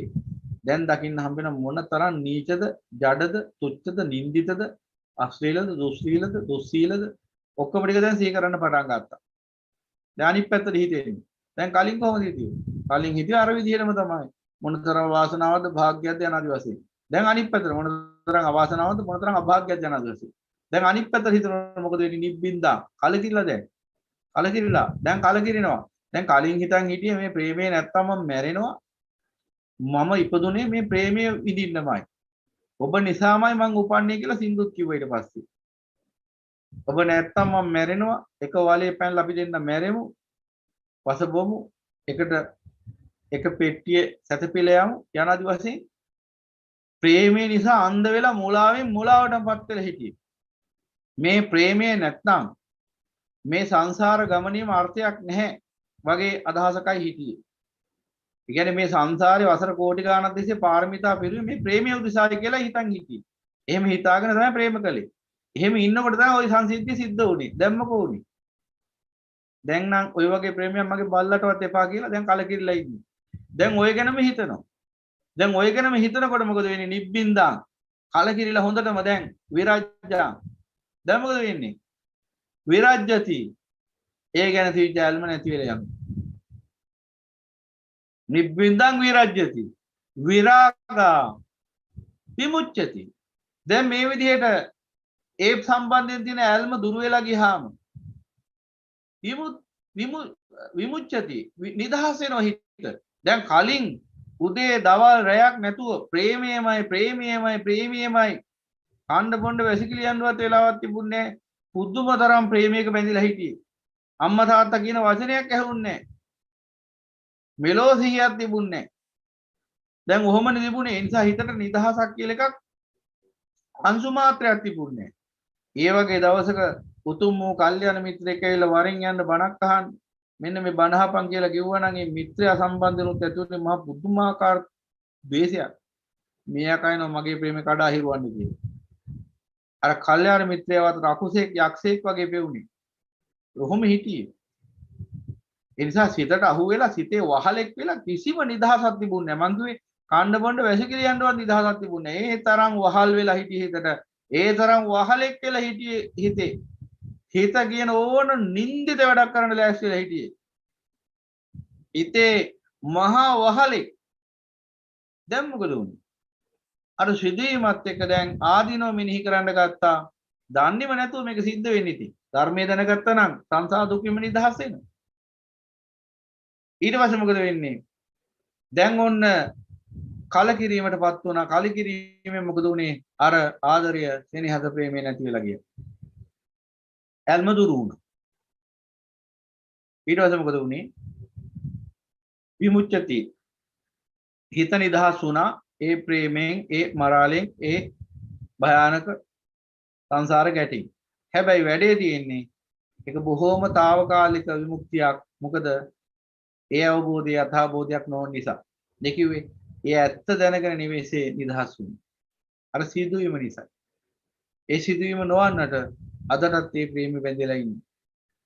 එහෙනම් ඒ ප්‍රේමෙන් එසේ නිදහස් වුණේ ආපු සිදුවීමක් එදිච්ච නිසා. ඒ නිසා ඒක යථාබෝධයෙන් සිද්ධ වෙච්ච විමුක්තියක් නෙවෙයි. යථාබෝධයෙන් ලැබිච්ච විමුක්තියක් නෙවෙයි. නිසා මොකෝ වෙන්නේ? ඊටාම් සුළු කාලයකදී ආයි සංසාර ගැටයකට අහු වෙනවා. ඊට පස්සේ ආයි අර විදිහටම සිතේ වහලෙක් වෙනවා. ආයි නිදහස නැති වෙලා යනවා. ඉතින් මේ විදිහට මම මේ පොඩි උදාහරණයක් ඔබට මේ අත්දැකීම තේරුම් ගන්න. එහෙනම් එතන බලන්න ඒ විරාගයටපත් උනේ ඇයි? නිබ්බිදාව නිසා. නිබ්බිදාවටපත් උනේ ඇයි? එහි යථාර්ථය ඇත්ත මේකයි කියලා දැක්ක නිසා. දැන් අපි හිතමුකේ සිදුවීමේ තරුණයා හෝ තරුණිය දැක්කේ නැහැ කියලා. එහෙනම් යථාර්ථය මොකද්ද කියලා දන්නේ යථාර්ථය දන්නේ නැති නිසා අනේ මගේ සුන්දර ප්‍රේමවන්තයා කියලා අර වගේ අශ්ලීල දුස්සීල නින්දිත තුච්ච ප්‍රේමයකට ආදරය කරනවා ආස කරනවා. යථා ස්වභාවය දන්නේ නැත්නම් යථා ස්වභාවය දැනගන්න හම්බෙච්ච ගමන් නිබ්බිදාවටපත් වෙනවා. එහෙනම් මෙන්න මේ සංසාරේ යථාර්ථය ඕකමයි. ඒ කියන්නේ මේ රූප වේදනා සංඥා සංකාර විඥාන වල යථා ස්වභාවය මිනිස්සු දැනගන්නේ නැහැ. ධර්මයේ අසන්නේ නැති තාක්කල්. අසිරිමත් වූ සම්මා සම්බුදු පියාණන් වහන්සේගේ අමාදහම නොවසන තාක්කල් කිසිම මිනිසෙට මේ රූපවල වේදනාවල සංඥාවල සංකාරවල විඥානවල යථා ස්වභාවය පේන්නේ නැහැ. ඥානෙට ගෝචර වෙන්නේ. එහෙනම් සම්මා සම්බුදු පියාණන් වහන්සේගේ අමාදහම ඇහුවාම අනිත්‍ය දුක්ඛ අනාත්ම අසුභ ලක්ෂණ අවබෝධ වුණාම උදේවය දැක්කහම චතුරාර්ය සත්‍ය අවබෝධ වුණාම පටිසමුප්පාදය දැක්කහම මොකද වෙන්නේ? මේ සියලු රූප වේදනා සංඥා සංකාර විඥාන වල යථා ස්වභාවය පේන්න ගන්නවා. යථා ස්වභාවය දකින්න ඒ කියන්නේ හිතන්න මොකද වෙන්නේ? ඒ කියන්නේ නුවණින් මෙනෙහි කරන්න නුවණින් දකින්න මොකද වෙන්නේ? ඒ සියලු රූප වේදනා සංඥා සංකාර විඥාන පිළිබඳ නිබ්බිදාවටපත් වෙනවා. නිබ්බිදා කිව්වේ ප්‍රඥාවෙන් කලකිරෙනවා. දැන් අර තරුණිය අර ප්‍රේමයේ තරුණිය හෝ තරුණිය ඒ ප්‍රේමය ගැන කලකිරුණි ප්‍රඥාවෙන් නෙවෙයි. ඔන්න වෙනස. නිබ්බිදාව කලකිරීම කිව්වහම අර්ථ දෙකක් තියෙනවා. එකක් ඇවිල්ලා හැඟීමෙන් කලකිරිනවා. අර ප්‍රේමය ගැන අර තරුණිය කලකිරුණි හැඟීමෙන් කලකිරුණි ප්‍රඥාවෙන් නෙවෙයි. ප්‍රඥාවෙන් කලකිරුණා නම් ඔහු නැවත කිසිම දවසක ප්‍රේමයක් ප්‍රාර්ථනා කරන්නේ නැහැ. එහෙනම් ඔහු කලකිරුණි හැඟීමෙන්. ඒ නිසා ඒ හැඟීම පහ වෙලා ගිය ගමන් තව ප්‍රේමයක පැටලෙනවා. එහෙනම් ප්‍රඥාවෙන් කලකිරුණා නම් සදාතනික වශයෙන්ම ප්‍රේමයෙන් නිදහස් වෙලා දුකෙන් නිදහස් වෙලා ප්‍රේමත විමුක්තස නැතිසෝකෝතෝ භයංගෙන් තැන්ට එනවා. නිවනටපත් වෙනවා. ප්‍රේමයෙන් වෙන් වුණා වූ ශෝකේ බය අවසන් වුණා වූ නිවනටපත් වෙනවා. එහෙනම් අන නුවණින් දකින්න ඕන දැන් මේ කලකිරීමේ ස්වභාව දෙකක්. එකක් ඇවිල්ලා හැඟීමෙන් කලකිරිනවා. අනිත් එක ප්‍රඥාවෙන් කලකිරිනවා. ප්‍රඥාවෙන් කලකිරිනවා කියන්නේ මෙන්න මේ උතුම් චතුරාර්ය සත්‍ය ධර්මයේ දැකලා පටිච්ච සමුප්පාදය දැකලා මේ සියලු රූප වේදනා සංඥා සංකාර විඥානවල යථා ස්වභාවය මෙබඳුයි. අතීත වර්තමාන අනාගත යන මේ ත්‍රිකාලීය වශයෙන් බැලුවත් මේ සියලු රූප වේදනා සංඥා සංකාර විඥාන ගින්දරක් පිළීමක් පීඩාවක් අසහනයක් දුකක් උපද්‍රවයක් ව්‍යසනයක් වදකේ යනාදී වශයෙන් අනිත්‍ය දුක්ඛ අනාත්ම ලක්ෂණ වලට දීලා තියෙන ඕන්තරම් ඒ අනුසාරයෙන් හිතා බලන්න. එතකොට මොකද වෙන්නේ? නිබ්බිදාවටපත් වෙනවා. කලකිරීමටපත් වෙනවා ප්‍රඥාවෙන්. එහෙනම් මෙබඳු රූප වේදනා සංඥා සංකාර විඥාන කෙරෙහි තෘෂ්ණාව පවත්න්නේ මොකටද කියන අවබෝධය එනවා. ඇලුම් කරන්නේ මොකටද කියන අවබෝධය එනවා. එසේ නුවණින් සිහි කරමින් ඉන්නකොට ඒ සියලු රූප වේදනා සංඥා සංකාර විඥාන සම්බන්ධයෙන් පැවති ආදී යම් කිසි අවිජ්ජාවක් ඒ අවිජ්ජාව දුරු වෙනවා. එතකොට මොකද වෙන්නේ? අවිජ්ජාව දුරු වෙනකොට ඒ සියල්ල කෙරෙහි ඇති චන්දරාගය පහළ යනවා. යෝ චන්දරාග වෙනියෝ චන්දරාග පහන ඉදන් ඉස්සරණ. එදාට නිස්සරණයටපත් වෙනවා. ඒ කිව්වේ රූප අතර සැරිසැරීම, වේදනා අතර සැරිසැරීම, සංඥා අතර සැරිසැරීම, සංකාර අතර සැරිසැරීම, විඥාන අතර සැරිසැරීම නතර වෙනවා. මෙන්න මේ සැරිසැරීම නතර වෙන අර්ථයෙන් කිව්වා නිස්සරණය කියලා. දැන් බලන්න තෘෂ්ණාව තියෙනකම් මිනිස්සු මේ ජීවත් වෙනවා මේ ලෝකය පරිහරණය කරනවා කියන මේ ප්‍රපංච කතාව ඇතුලේ හැමතිස්සෙම තියෙන්නේ මොනවද? රූප අතර සැරිසරනවා, වේදනා අතර සැරිසරනවා, සංඥා අතර සැරිසරනවා, සංකාර අතර සැරිසරනවා, විඥාන අතර සැරිසරනවා. අතීත වර්තමාන අනාගත. ওই ත්‍රිකාලයේම රූප වේදනා සංඥා සංකාර විඥාන අතර සැරිසරමින් තමයි ඉන්නේ මොහොතක් පාසා මේ තුච්ච නින්දිත සිත. එක්ක අතීත එක්ක අනාගත එක්ක වර්තමානයි. ඔහේ හරි රූපයක් වේදනාවක් සංඥාවක් සංකාරයක් විඥානයක් ගැන තමයි මෙනෙහි කරමින් සැරිසරමින් ඉන්නේ වටේ කැරක් කැරක ඉන්නේ. අතරතේ දුවන. දුරංගමන් එක තරම් අසරීරම් ගුහාසයන් කිව්වේ ඒකයි. කොහේ යනවද කියලා දන්නේ නැහැ. හිත හීලා නැහැ හරි මුරණ්ඩුයි තන තන ඇවිදිනවා හිතන තන නවදිනවා. ඔන්නෝම වෙවි ඉන්නේ. ඉතින් ඕක තමයි නතර වෙන්නේ.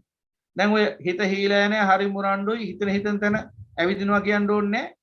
ඒකේ විරුද්ධාර්ථය තමයි නිස්සරණය කියන්නේ. බලන්න ගීතවලක් තියෙනවා ගන්න ගොඩක් දේවල් අපිට. නිස්සරණය කිව්වේ ඔය හිත හීලා නැහැ. දැන් හීලයි. මුරණ්ඩු නැහැ. දැන් බොහොම කීකරු. හිතන තනවති ඇවිදින්නේ නැහැ දැන්.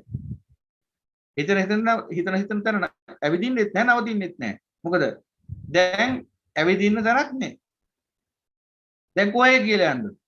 රූපයක් ගින්දරක්, වේදනාවක් ගින්දරක්, සංඥාවක් ගින්දරක්, සංකාරයක් ගින්දරක්, විඥානයක් ගින්දරක්. දැන් උතින් ගෙන කොටවල් පස්සේ කියලා පිච්චෙන්නේ. ඒ නිසා නතර වෙලා ඉන්නවා දැන්. ඉතින් අන්නේ අනුසාරයෙන් දැනගත්තාම මොකද වෙන්නේ? නිබ්බිදාවෙන් විරජ්‍යති. නිබ්බිද්දන්ති විරජ්‍යති. මෙසේ නුවණින් කල්පනා කරන්න. දැන් මේක දැන් ඉතින් සිය වතාවක් කියලා තියෙනවා. ආයි කියනවා. ඒ තමයි නිරන්තරයෙන් දැන් මේ ධර්මයේ නුවණින් මෙනෙහි කරන්න ඕන. දැන් මේ භික්ෂුව කොච්චර මෙහෙම එළි වෙනකන් රැ වෙනකන් බණ කිව්වත් ඔබ මේ බණ ටික කනට අරගෙන මේ කණෙන් පිටකැලි වල හේතුව ඉඳලා ආයි Tamanට උමනා විදිහට නම් හිතන්නේ. ඉතින් අපි හැමෝම එතකොට තීරණයක් ගන්න ඕන හොඳ විදිහකට. ඒ තේරුමක් නැහැ. මොකද මේ ධර්මයේ නුවණින් හිතන්න ඕන හැමතිස්සෙම. මේ හිත තියෙන්නේ ඒකට තමයි ප්‍රඥාවෙන් හිතලා බලන්න ඕන. හිතන්නේම අනවශ්‍ය දේවල් ගැන. වැඩක් නැති ලෝකේ පළහිලා ඔය ප්‍රශ්න ඇහුවත් බලන්නකෝ අහන ප්‍රශ්න. සමහර විට අහන්නේ Tamanටත් ප්‍රයෝජනයක් නැති අනුන්ටත් ප්‍රයෝජනයක් නැති ප්‍රශ්න. මේ භයානක සංසාරේ කොයි වෙලාවෙද මේ සසර දුකින් නිදහස් වෙන්නේ කියලා හිතා බලමින් ඊට අවශ්‍ය කරන අවබෝධයක් ළඟා කරගන්න නෙවෙයි උත්සාහ ගන්න හැමතිස්සෙම මොකක් හරි ලෝකෙ නැති පළහිලවක් ගැන දැනගන්න අදට. ප්‍රඥාවන්තයෙන් නම් ඔබ කරන්න ඕන එකම දේ Taman තුළ පවතින මේ අඩුපාඩු හඳුනා ගන්න උත්සාහ ගන්න එක. මොනවද තව ඉතුරුලා තියෙන කෙලෙස්? තව රාගේ කොයි මට්ටමට තියෙනවද? දේශේ කොයි මට්ටමට තියෙනවද? මොහේ කොයි මට්ටමට තියෙනවද? ඔන්න ඔය සම්බන්ධයෙන් ඔබ හොයන්න ඕන. ඒ සම්බන්ධයෙන් ඔබ ගවේෂණය කරන්නේ නැති බව තමයි සමහර ප්‍රශ්න වලින් ඔබ පෙන්නුම් කරන්නේ. ලෝකය ගැන හොයන්නේ නැත්නම් රටේ නැති වැඩක නැති ප්‍රශ්න අහනකොට ඔබ කොතනද ඉන්නේ කියලා පේනවා. මට විතරන්නේ අනිත් අයට. එසා පින්වතුනි හැම තිස්සෙම තමන් ගැන ගවේෂණය කරන කෙනෙක් වෙන්න. අනුන් ගැන ගවේෂණය කරන කෙනෙක් නෙවෙයි. අනුන්ගේ මං හැමදාම කියන්නේ. මොකද එහෙම කියන්නේ? මේ භික්ෂුව ඕන තරම් දැකලා තියෙන මේ වගේ දේවල්. අනුන්ගේ සීලය ගැන හොයනවා, අනුන්ගේ අවබෝධය ගැන හොයනවා, අනුන්ගේ මාර්ගඵලය ගැන හොයනවා. ඔක්කොම අනුන්ගේවා. තමන් කොතනද ඉන්නේ කියලා දන්නේ නැහැ. තමන්ගේ සීලය කෙබඳුද කියලා දන්නේ නැහැ. තමන්ගේ අවබෝධය කෙබඳුද දන්නේ නැහැ. තමන් කොයි වගේ අවබෝධයක ඵලයක ඉන්නවද කියලා මෙලෝ නිච්චයන්නේ නැහැ. හැබැයි අනුන්ගේ ඔක්කොම ටික දන්නේ. අනුන්ගේ සීලෙ ටික බලලා, අනුන්ගේ අවබෝධය, අනුන්ගේ මාර්ගඵලයි ඔක්කොම ටික දන්නේ. ඇයි එහෙම වෙන්නේ? හිතන්න ඕන දේ නෙමෙයි හිතන්නේ. හැමතිස්සෙම හිතන්නේ නොහිතන්න ඕන දේමයි. අත්තානන්තේ ගවේෂසු කියලා කොච්චර කිව්වත් හිතන්නේම අනුන් ගැන. ලෝකේ ගැන ගවේෂණය කරා. එහෙම මිනිසයාට කොච්චර බණ ඇහුවත් වැඩක් නැහැ. බීරියලියට වීණා වාදනය කළාසේ හබ්බල කොලයකට නෙළුම් කොලයකට වතුර දැම්මාසේ රඳන්නේ නැහැ ඉවතට යනවා. ඉතින් එහෙම වෙන්න එපා. දැන් මේ ක්‍රමවේද 10000 ගණක් කියලා තියෙනවා. දැන් මේ සතිපට්ඨානයේ දේශනාවල ඉවර වෙනකොට තව ඉස්සරහටත් තව තියෙනවා ආයතන පබ්බේ, පොඥාංග පබ්බේ, සත්‍ය පබ්බේ ආදී. ඊට පස්සෙත් තව තියෙනවා ආපහු සමථ විදර්ශනා භාවනා අනුසාරයෙන් ආනාපාන සති භාවනාව ඇතුළේ සියලුම අනුසති, අනුපස්සනා, සංඥා ආදී ඒ සේරම භාවනා කියන්නේ. මේ ඔක්කොම දේශනා ඉවර වෙනකොට හොඳට අහගෙන ඉන්න හැමෝම. එතකොට අපිට ප්‍රශ්නයක් ඉතුරු වෙන්නේ නැහැ හරියාකාරව අහගෙන හිටියොත්. ඒ වගේම මේ කියන විදිහට නැවත නැවත මේ ආශිවිතාය භාවිතාය බහුලිකත යනාදි වශයෙන් මේ ධර්මයේ බහුලව භාවිත කරොත් ඒ බලාපොරොත්තු වෙන තැනට අනේක අපහසු වැඩක් නෙවෙයි. ක්‍රමානුකූල යනවා. ඒකට උඩ පනින්න ඕනේ නැහැ බරුවට. මම නිවන් මඟ වඩනවයි යනාදි වශයෙන් බෝඩ් එකක් පිටේ ගහගෙන මම මේ වගේ කෙනෙක් මම මේ මාර්ගඵලයේ ඉන්නේ මම අරිහතුන් වහන්සේ යනත මොකක් හරි නමක් ගහගෙන මම හවලාය මම බ්‍රහ්මචාරී හවලාය කොහොම නිකන් බොරු හිස් වැඩ කරන්න එපා. සද්ද නැතුව ඉන්න පැත්තකට වෙලා. කාට හරි ධර්මයේ කියලා දෙන්න හම්බුනොත් එහෙම ධර්මයේ දේශනා කරන්න. අවස්ථාවක් ලැබුණොත්. එහෙම නැත්නම් පැත්තකට වෙලා ඉන්න. එච්චරයි කරන්න තියෙන්නේ.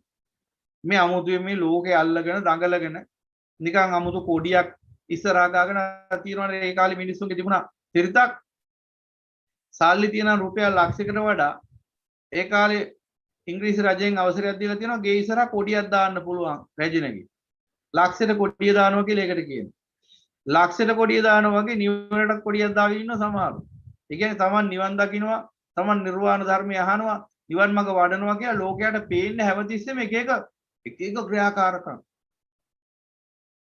ඒවා තමයි අපි නිවන අහුරන්නේ. බොරු වැඩ කරන්න එපා. මං කියන්නේ පින් දහම් කරන්න එපා කියන එක නෙමෙයි. නිකන් සෝබන වැඩ තියෙනවනේ සමහරුන්ගේ. සෝබනේ කොහෙද නිවන් දකින්නේ? සෝබනේ තියෙන්නේ මොයි රූප වේදනා සංඥා සංකාර විඥාන ගැන තියෙන චන්ද රාග නිසාමනේ. නැත්නම් සෝබනේ අවසන් වෙන්න එපා. එහෙනම් සෝබනේ අන්තිමට නිවන නෙවෙයි බුදුරුමේ සංසාරේම තමයි. එනිසා පින්වතුනි හැම තිස්සෙම ධර්මයේ නුවණින් මෙනෙහි කරන්න. එතකොට ඔය තියෙන සේරම අහංකාරකම්, උඩුකුකම්, මාන උද්දච්චකම් ඔක්කොම පහළ යනවා. මෝඩකම්, ඔලොමොට්ටලකම්, සකදීරුකම් ඒ ටිකත් යනවා. ඒ ටික යන්නේ නැත්තේ ඇයි? කොච්චර කිව්වත් ධර්මය අහනවා විතරයි. සුතමේ ඥාන විතරයි වැඩින්නේ. චින්තාමේ ඥාන වැඩින්නේ නැහැ. මේක මේ එක්කෙනෙක් දෙන්නෙක් නෙවෙයි අති බහුතරයක තියෙන තත්ත්වයක්. ඒකමයි මෙතන තියෙන ප්‍රශ්නේ. නැතුව ධර්මයේ දේශනා වෙලා නැතිකම නෙමෙයි. ඉතින් එතකොට 100 වතාවක් දේශනා කරපු එක 101 වෙනි වතාවටත් ආයි අහන්න. ඒ නිසා පින්වතුනි එහෙම කරන්න එපා. එතකොට ඒක අපටත් ලොකු වෙහසක්. ඇත්තටම කිව්වොත්. මොකද දීර්ඝ වශයෙන් දේශනා කරන්න ඕන ධර්මයක් ඔබ අහනවා කෙටි කරලා කියන්න කියලා අපෝ. ලොකු වෙහසක්. ඒක දැන් ඔබටම තේරෙනවානේ සතර සතිපට්ඨානෙ තාම දේශනා කරනවා මේ. තව සති කීයක් යනවද? නිසියාකාරව මේ දේශනාව සිද්ධ වෙලා වෙනකොට තවත් සති කීපයක් ගිහිල්ලා. එතකොට කවුරු හරි ඇවිල්ලා ආයි අහනවා සතර සතිපට්ඨානෙ වඩන හැටි කියලා දෙන්න කියලා. එහෙම වෙන්නේ ඇයි? කාරණා දෙකක් නිසා. එකක් හරියට බණ අහන්නේ නැහැ. දෙවෙනි එක අහ බණ නුවණින් මෙනෙහි කරන්නේ. එහෙනම් මෙන්න මේකව රූප වේදනා සංඥා සංකාර විඥාන පිළිබඳව අර දීලා ඇති අනිච්ච දුක්ඛ අනාත්ම ලක්ෂණ 40ක් ආසාද ආදීන නිස්සරණ කියන දහම් පත්‍රිකාවේ ඒ ලක්ෂණ වලට අනුගත වෙලා මේ ලක්ෂණ තුලින් මේ රූප වේදනා සංඥා සංකාර විඥාන දකින්න උත්සාහ ගන්න. රූපය අනිත්‍ය වශයෙන් දුක්ඛ වශයෙන් අනාත්ම වශයෙන් 40 ආකාරයකම දකින්න රූපය ගැන. රූපය පබංගුතෝ පලෝකතෝ චලතෝ අද්වතෝ සංකතතෝ විපරිණාම ධම්මතෝ මරණ ධම්මතෝ යනාදී වශයෙන් සංකේලේශක ධම්මතෝ වම ඊට පස්සේ දුක්ඛ ධම්මතෝ රෝගතෝ දුක්ඛතෝ රෝගතෝ සල්ලතෝ අතානතෝ අලේනතෝ වදකතෝ මාරාමිසතෝ හොම උපසග්ගතෝ උපද්දවතෝ ඊට පස්සේ බයතෝති ජරාතෝති ශෝක පරිදේව දුක්ඛ දමන සුපයස ඔක්කොටම ගලබල බලන්න පුළුවන් ඔහොම බලාගෙන යනවා ඊට පස්සේ අනත්ත ලක්ෂණ ටික තුච්ච පරතෝති තුච්ඡතෝති ශුන්‍යතෝති රිත්තතෝති අසාරගතෝති අනතතෝති අනාදි වශයෙන් ඒ හතරින් මේ වෙලා කියන්න ඕනේ නැහැ ඔබ දහම් පත්‍රිකා ඇතිදි ඔය ටික අරගෙන බලන්න ඊට පස්සේ රූපේට ඒ කියන ලක්ෂණ ඉබද්ධ කරලා බලන්න රූපය ඔය කිව්වේ සුද්ධ සිංහලෙන් මම පොඩි උදාහරණයක් දැක්කොත් රූපේ ගින්දරක් වශයෙන්, රූපේ භයක් වශයෙන්, රූපේ හුලක් වශයෙන්, රූපය උපද්‍රවයක් වශයෙන්, රූපේ වදකයක් වශයෙන්, රූපේ මරණයක් වශයෙන්, රූපේ ශෝකයක් වශයෙන්, පරිදේවයක් වශයෙන් යනාදී වශයෙන් ඔය කිව්ව ලක්ෂණයට රූපේ ආදේශ කළ බලන්න. වේදනා සංඥා සංකාර විඥානත් ආදේශ කළ බලන්න. එතකොට මොකද වෙන්නේ? එතකොට වෙන්නේ ඒ සියලු රූප වේදනා සංඥා සංකාර විඥාන ගැන නිබ්බිදාවටපත් වෙනවා. ඒ කිව්වේ ප්‍රඥාවෙන් කලකිරීම පටන් ගන්නවා. නිබ්බිද්දං විරජ්‍යති. එතකොට ඒ නිබ්බිදාහත් කලකිරීම නිසාම විරජ්‍යති ඇල්මෙන් නිදහස් වෙනවා ඔබ. හිත නිදහස් වෙනවා ඇල්මෙන්. රූප පිළිබඳ වේදනා පිළිබඳ සංඥා පිළිබඳ සංකාර පිළිබඳ විඥාන පිළිබඳ ඇල්මෙන් හත් තෘෂ්ණාවෙන් චන්දරාගෙන් නිදහස් වෙනවා. දැන් මොකද වෙන්නේ? විරාග විමුච්ඡති. ඒ ඇල්ම දුරු වීම ඔබ විමුක්තියටපත් කරනවා. ඔබ නිදහසටපත් කරනවා. ඒ කියන්නේ ඔබට නිදහස ලැබෙනවා. දැන් බලන්න ඔබට නිදහසක් තියනවාද කියලා. සමහරු මේ බණ ටික අහනවත් ඇත්තේ බොහොම අමාරුයි. නිදහසක් නැහැ ජීවිතේ. මොකද්ද ඔය හිර වෙලා ලබන අර්ථය අවසානයේ ඔබ ජීවිතේ. ඒ කියන්නේ නිදහසක් නැහැ බණ ටික තමන්ගේ සදාතනික සැපේ උදා කරගන්නවත් නිදහසක් නැහැ තමන්. ඒ තරම් හිර වෙලා වහලෙක් වෙලා ගැත්තෙක් වෙලා කාගේද සීතී වෙන කාගේවත් නෙවෙයි. ඔබ වෙන කාගේවත් නෙවෙයි ගැත්තෙක් වෙලා ඉන්නේ ඔබේම සිතේ. ඒ නිසා ඔබේ සිතේ වහල් භාවයෙන් නිදහස් වෙන්න. සිතේ වහල් භාවයෙන් නිදහස් වීමයි යථාබෝධය කියන්නේ. සිතේ වහල් භාවයෙන් නිදහස් වෙන කෙනාටයි බුද්ධ ශ්‍රාවකයන් ආර්ය ශ්‍රාවකයන් කියන්නේ. එනං හිතේ නිදහස් ඒ හිතේ වහල් භාවයෙන් නිදහස් වෙනවා. කොහොමද ওই විදිහට ධර්මය ගැඹුරින් ගැඹුරට නුවණින් දකිද්දී විරාගා විමුච්ඡති. විරාගයෙන් විමුක්තියටපත් වෙන ඔබ ඊට පස්සේ මොකද වෙන්නේ? විමුක්තස්මින් විමුක්තමීති ඥානං හෝති. නිදහස් වෙනකොට විමුක්තියටපත් වෙනකොට විමුක්තියටපත් වෙනවා නිදහස් වෙනවා නිවහල් වෙනවා කියලා දැනගන්න. ඥානෙ උපදින.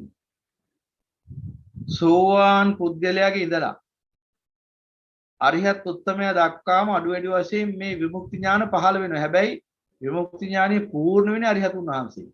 දැන් සෝවාන් ඵලයේ ඉන්න කෙනෙක්ට උනත් දැනෙනවා නම් යම්කිසි නිදහසක් වෙනදාට වඩා ලොකු නිදහසක් දැනෙනවා. බරක් නැහැ ඔළුවේ දැන්. දැන් මහා ශාන්තියක් දැනෙනවා. මහා සතුටක් දැනෙනවා. මහා නිදහසක් ගැලවීමක් දැනෙනවා. දැන් ආලෝකයක් පේනවා. අවසානයක් පේනවා. නිෂ්ඨාවක් පේනවා යනාදී වශයෙන් යම්කිසි ආකාරයකින් නිවන ප්‍රත්‍යවේක්ෂා වෙනවා නම් ඒ මට්ටමට යා විමුක්තියක් දකින්න. ඒ මට්ටමට යා නිදහසෙන් සැනසෙනවා. විමුක්තියෙන් සැනසෙනවා. අන්න ඒ මට්ටමට හිත නිදහස් වුණා කියලා දැනගැනීමේ ඥානයත් විමුක්ති ඥානයම තමයි. නමුත් ඒක අරිහත් ඵලයේ තමයි පූර්ණ වෙන්නේ. ඒ සියලු ඥාන පූර්ණ වෙන්නේ අරිහත් ඵලයේදී. නමුත් සෝවාන් පුද්ගලයාටත් ඒ මට්ටමේ විමුක්ති ඥානය පහළ වෙනවා. නැත්තම් කෙලෙස් කොච්චරක් දුරු වුණාද කියලා දැනගන්න බෑ. තමන් කොච්චර නිදහසක් අත්විඳිනවද කියලා තමන්ටම දැනගන්න බැරුව යනවා. ඒ නිසා ඒ අයගේ මට්ටම් වලට විමුක්ති ඥාන දර්ශනය පහළ වෙනවා. හැබැයි හොඳට තෝරගන්න ඕන මේ ශ්‍රද්ධා වීර සති සමාධි ප්‍රඥා කියන ඉන්ද්‍රිය ධර්මයන්ගේ ඥානත්වය මත මෙන්න මේ ඥානයන්ගේ තියෙන දිගපළ වෙනස් වෙනවා. මොකද හැමෝටම එක හා සමාන විදිහට ඥාන පහළ වෙන්නේ නැහැ. දැන් සම්මා සම්බුදු පියාණන් වහන්සේට පහළ වෙච්ච ඥාන කවදාවත් ශ්‍රාවකයට පහළ වෙනවද? නැහැ. එතකොට අපගේ අග්‍ර ශ්‍රාවක මහා සාරිපුත්ත ධම්සෙන් විහාරණ වහන්සේට පහළ වෙච්ච ඥාන අනිත් අයට පහළ වෙනවද? නැහැ. ඊළඟට මහා ශ්‍රාවකයන් වහන්සේලාට පහළ වෙච්ච ඥාන ඊට පහළ හිටපු ශ්‍රාවකයන්ට පහළ වෙනවද? නැහැනේ. එහෙනම් ඒ මට්ටම් වල ඥානයක් ඒ මාර්ගඵලයන්හි පසුවන ශ්‍රාවකයාට පහළ වෙනවා මිසක් අපි අර ඥානයක අපි එක මට්ටමින් බලාපොරොත්තු වෙන්න එපා ඥාන. එහෙම වෙන්නේ නැහැ.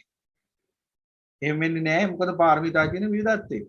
පාරමිතා විවිධත්වය නිසා ඉන්ද්‍රිය ධර්මයන්ගේ විවිධත්වයක් පිළිහිටනවා. ඉන්ද්‍රිය ධර්මයන්ගේ විවිධත්වය නිසා අවබෝධ විවිධත්වයක් පිළිහිටනවා. හැබැයි ළඟා වෙන එකම නිවනකට තමයි. හැබැයි නිවනට ළඟා වෙන කාලය තුල අර ඒ අය ලබන්නා වූ ඥාන සම්පත්තියෙන් ශක්තිය. ඒකත් තෝරගන්න ඕනේ. එතකොට විරාගා විමුච්ඡති විමුක්තස්මින් විමුක්තමීති ඥානං හෝති. එතකොට නිදහස් වෙනකොට නිදහස් වුණා කියලා දැනගන්නවා. දැන් මෙතන කියන්නේ මේ අරිහතුන් වහන්සේ ගැන.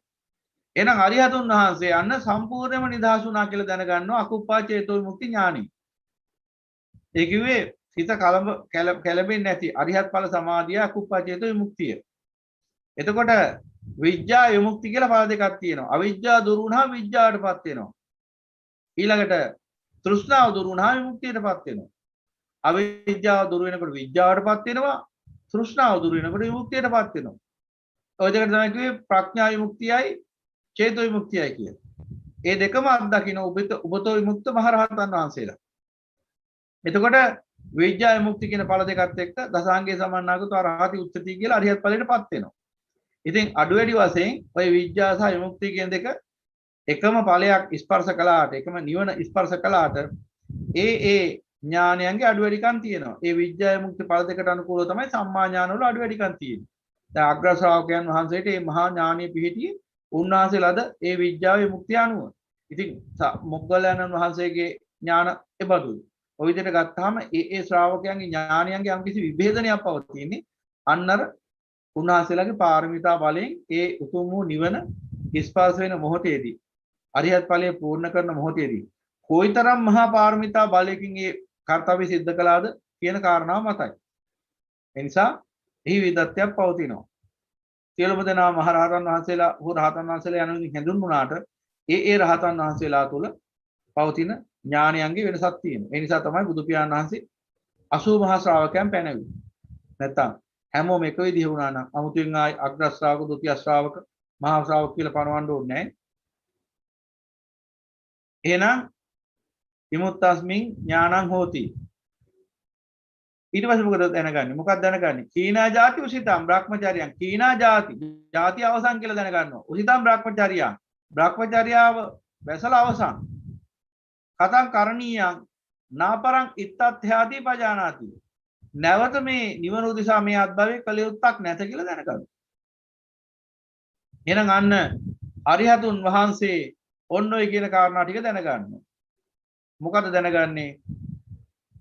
මෙන්න මේ සියලු රූප වේදනා සංඥා සංකාර විඥාන පිළිබඳ යථාර්ථය නුවණින් විමසීම නිසා එසියල්ලෙන් නිදහස් වුණා. එසියල්ල කෙරෙහි තියෙන චන්දරාගය අවසන් වුණා. ඒ නිසා නැවත කර්ම භවය සකස් වෙන්නේ නැහැ. ඒ නිසා ಜಾති අවසන්. ඒ වගේම භ්‍රමචර්යාවස අවසන්. ඒ නිසා දැන් තවදුරටත් නිවන උදෙසා මේ අත්භවයේ තුල කළ යුත්තක් නැත යනුවෙන් දැනගන්නවා.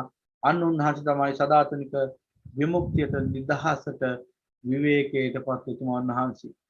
අනිත් හැම දෙනෙක්ම අවිවේකයි. අනිත් හැම දෙනෙක්ටම අවිවේකයේ විතරයි ජීවිතය උනේ.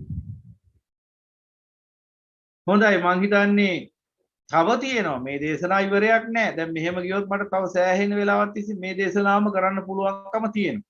නමුත් මං හිතනවා දරා ගන්න පුළුවන් සීමාවක් තියෙන්නත් එපා ධර්මයේ නේද?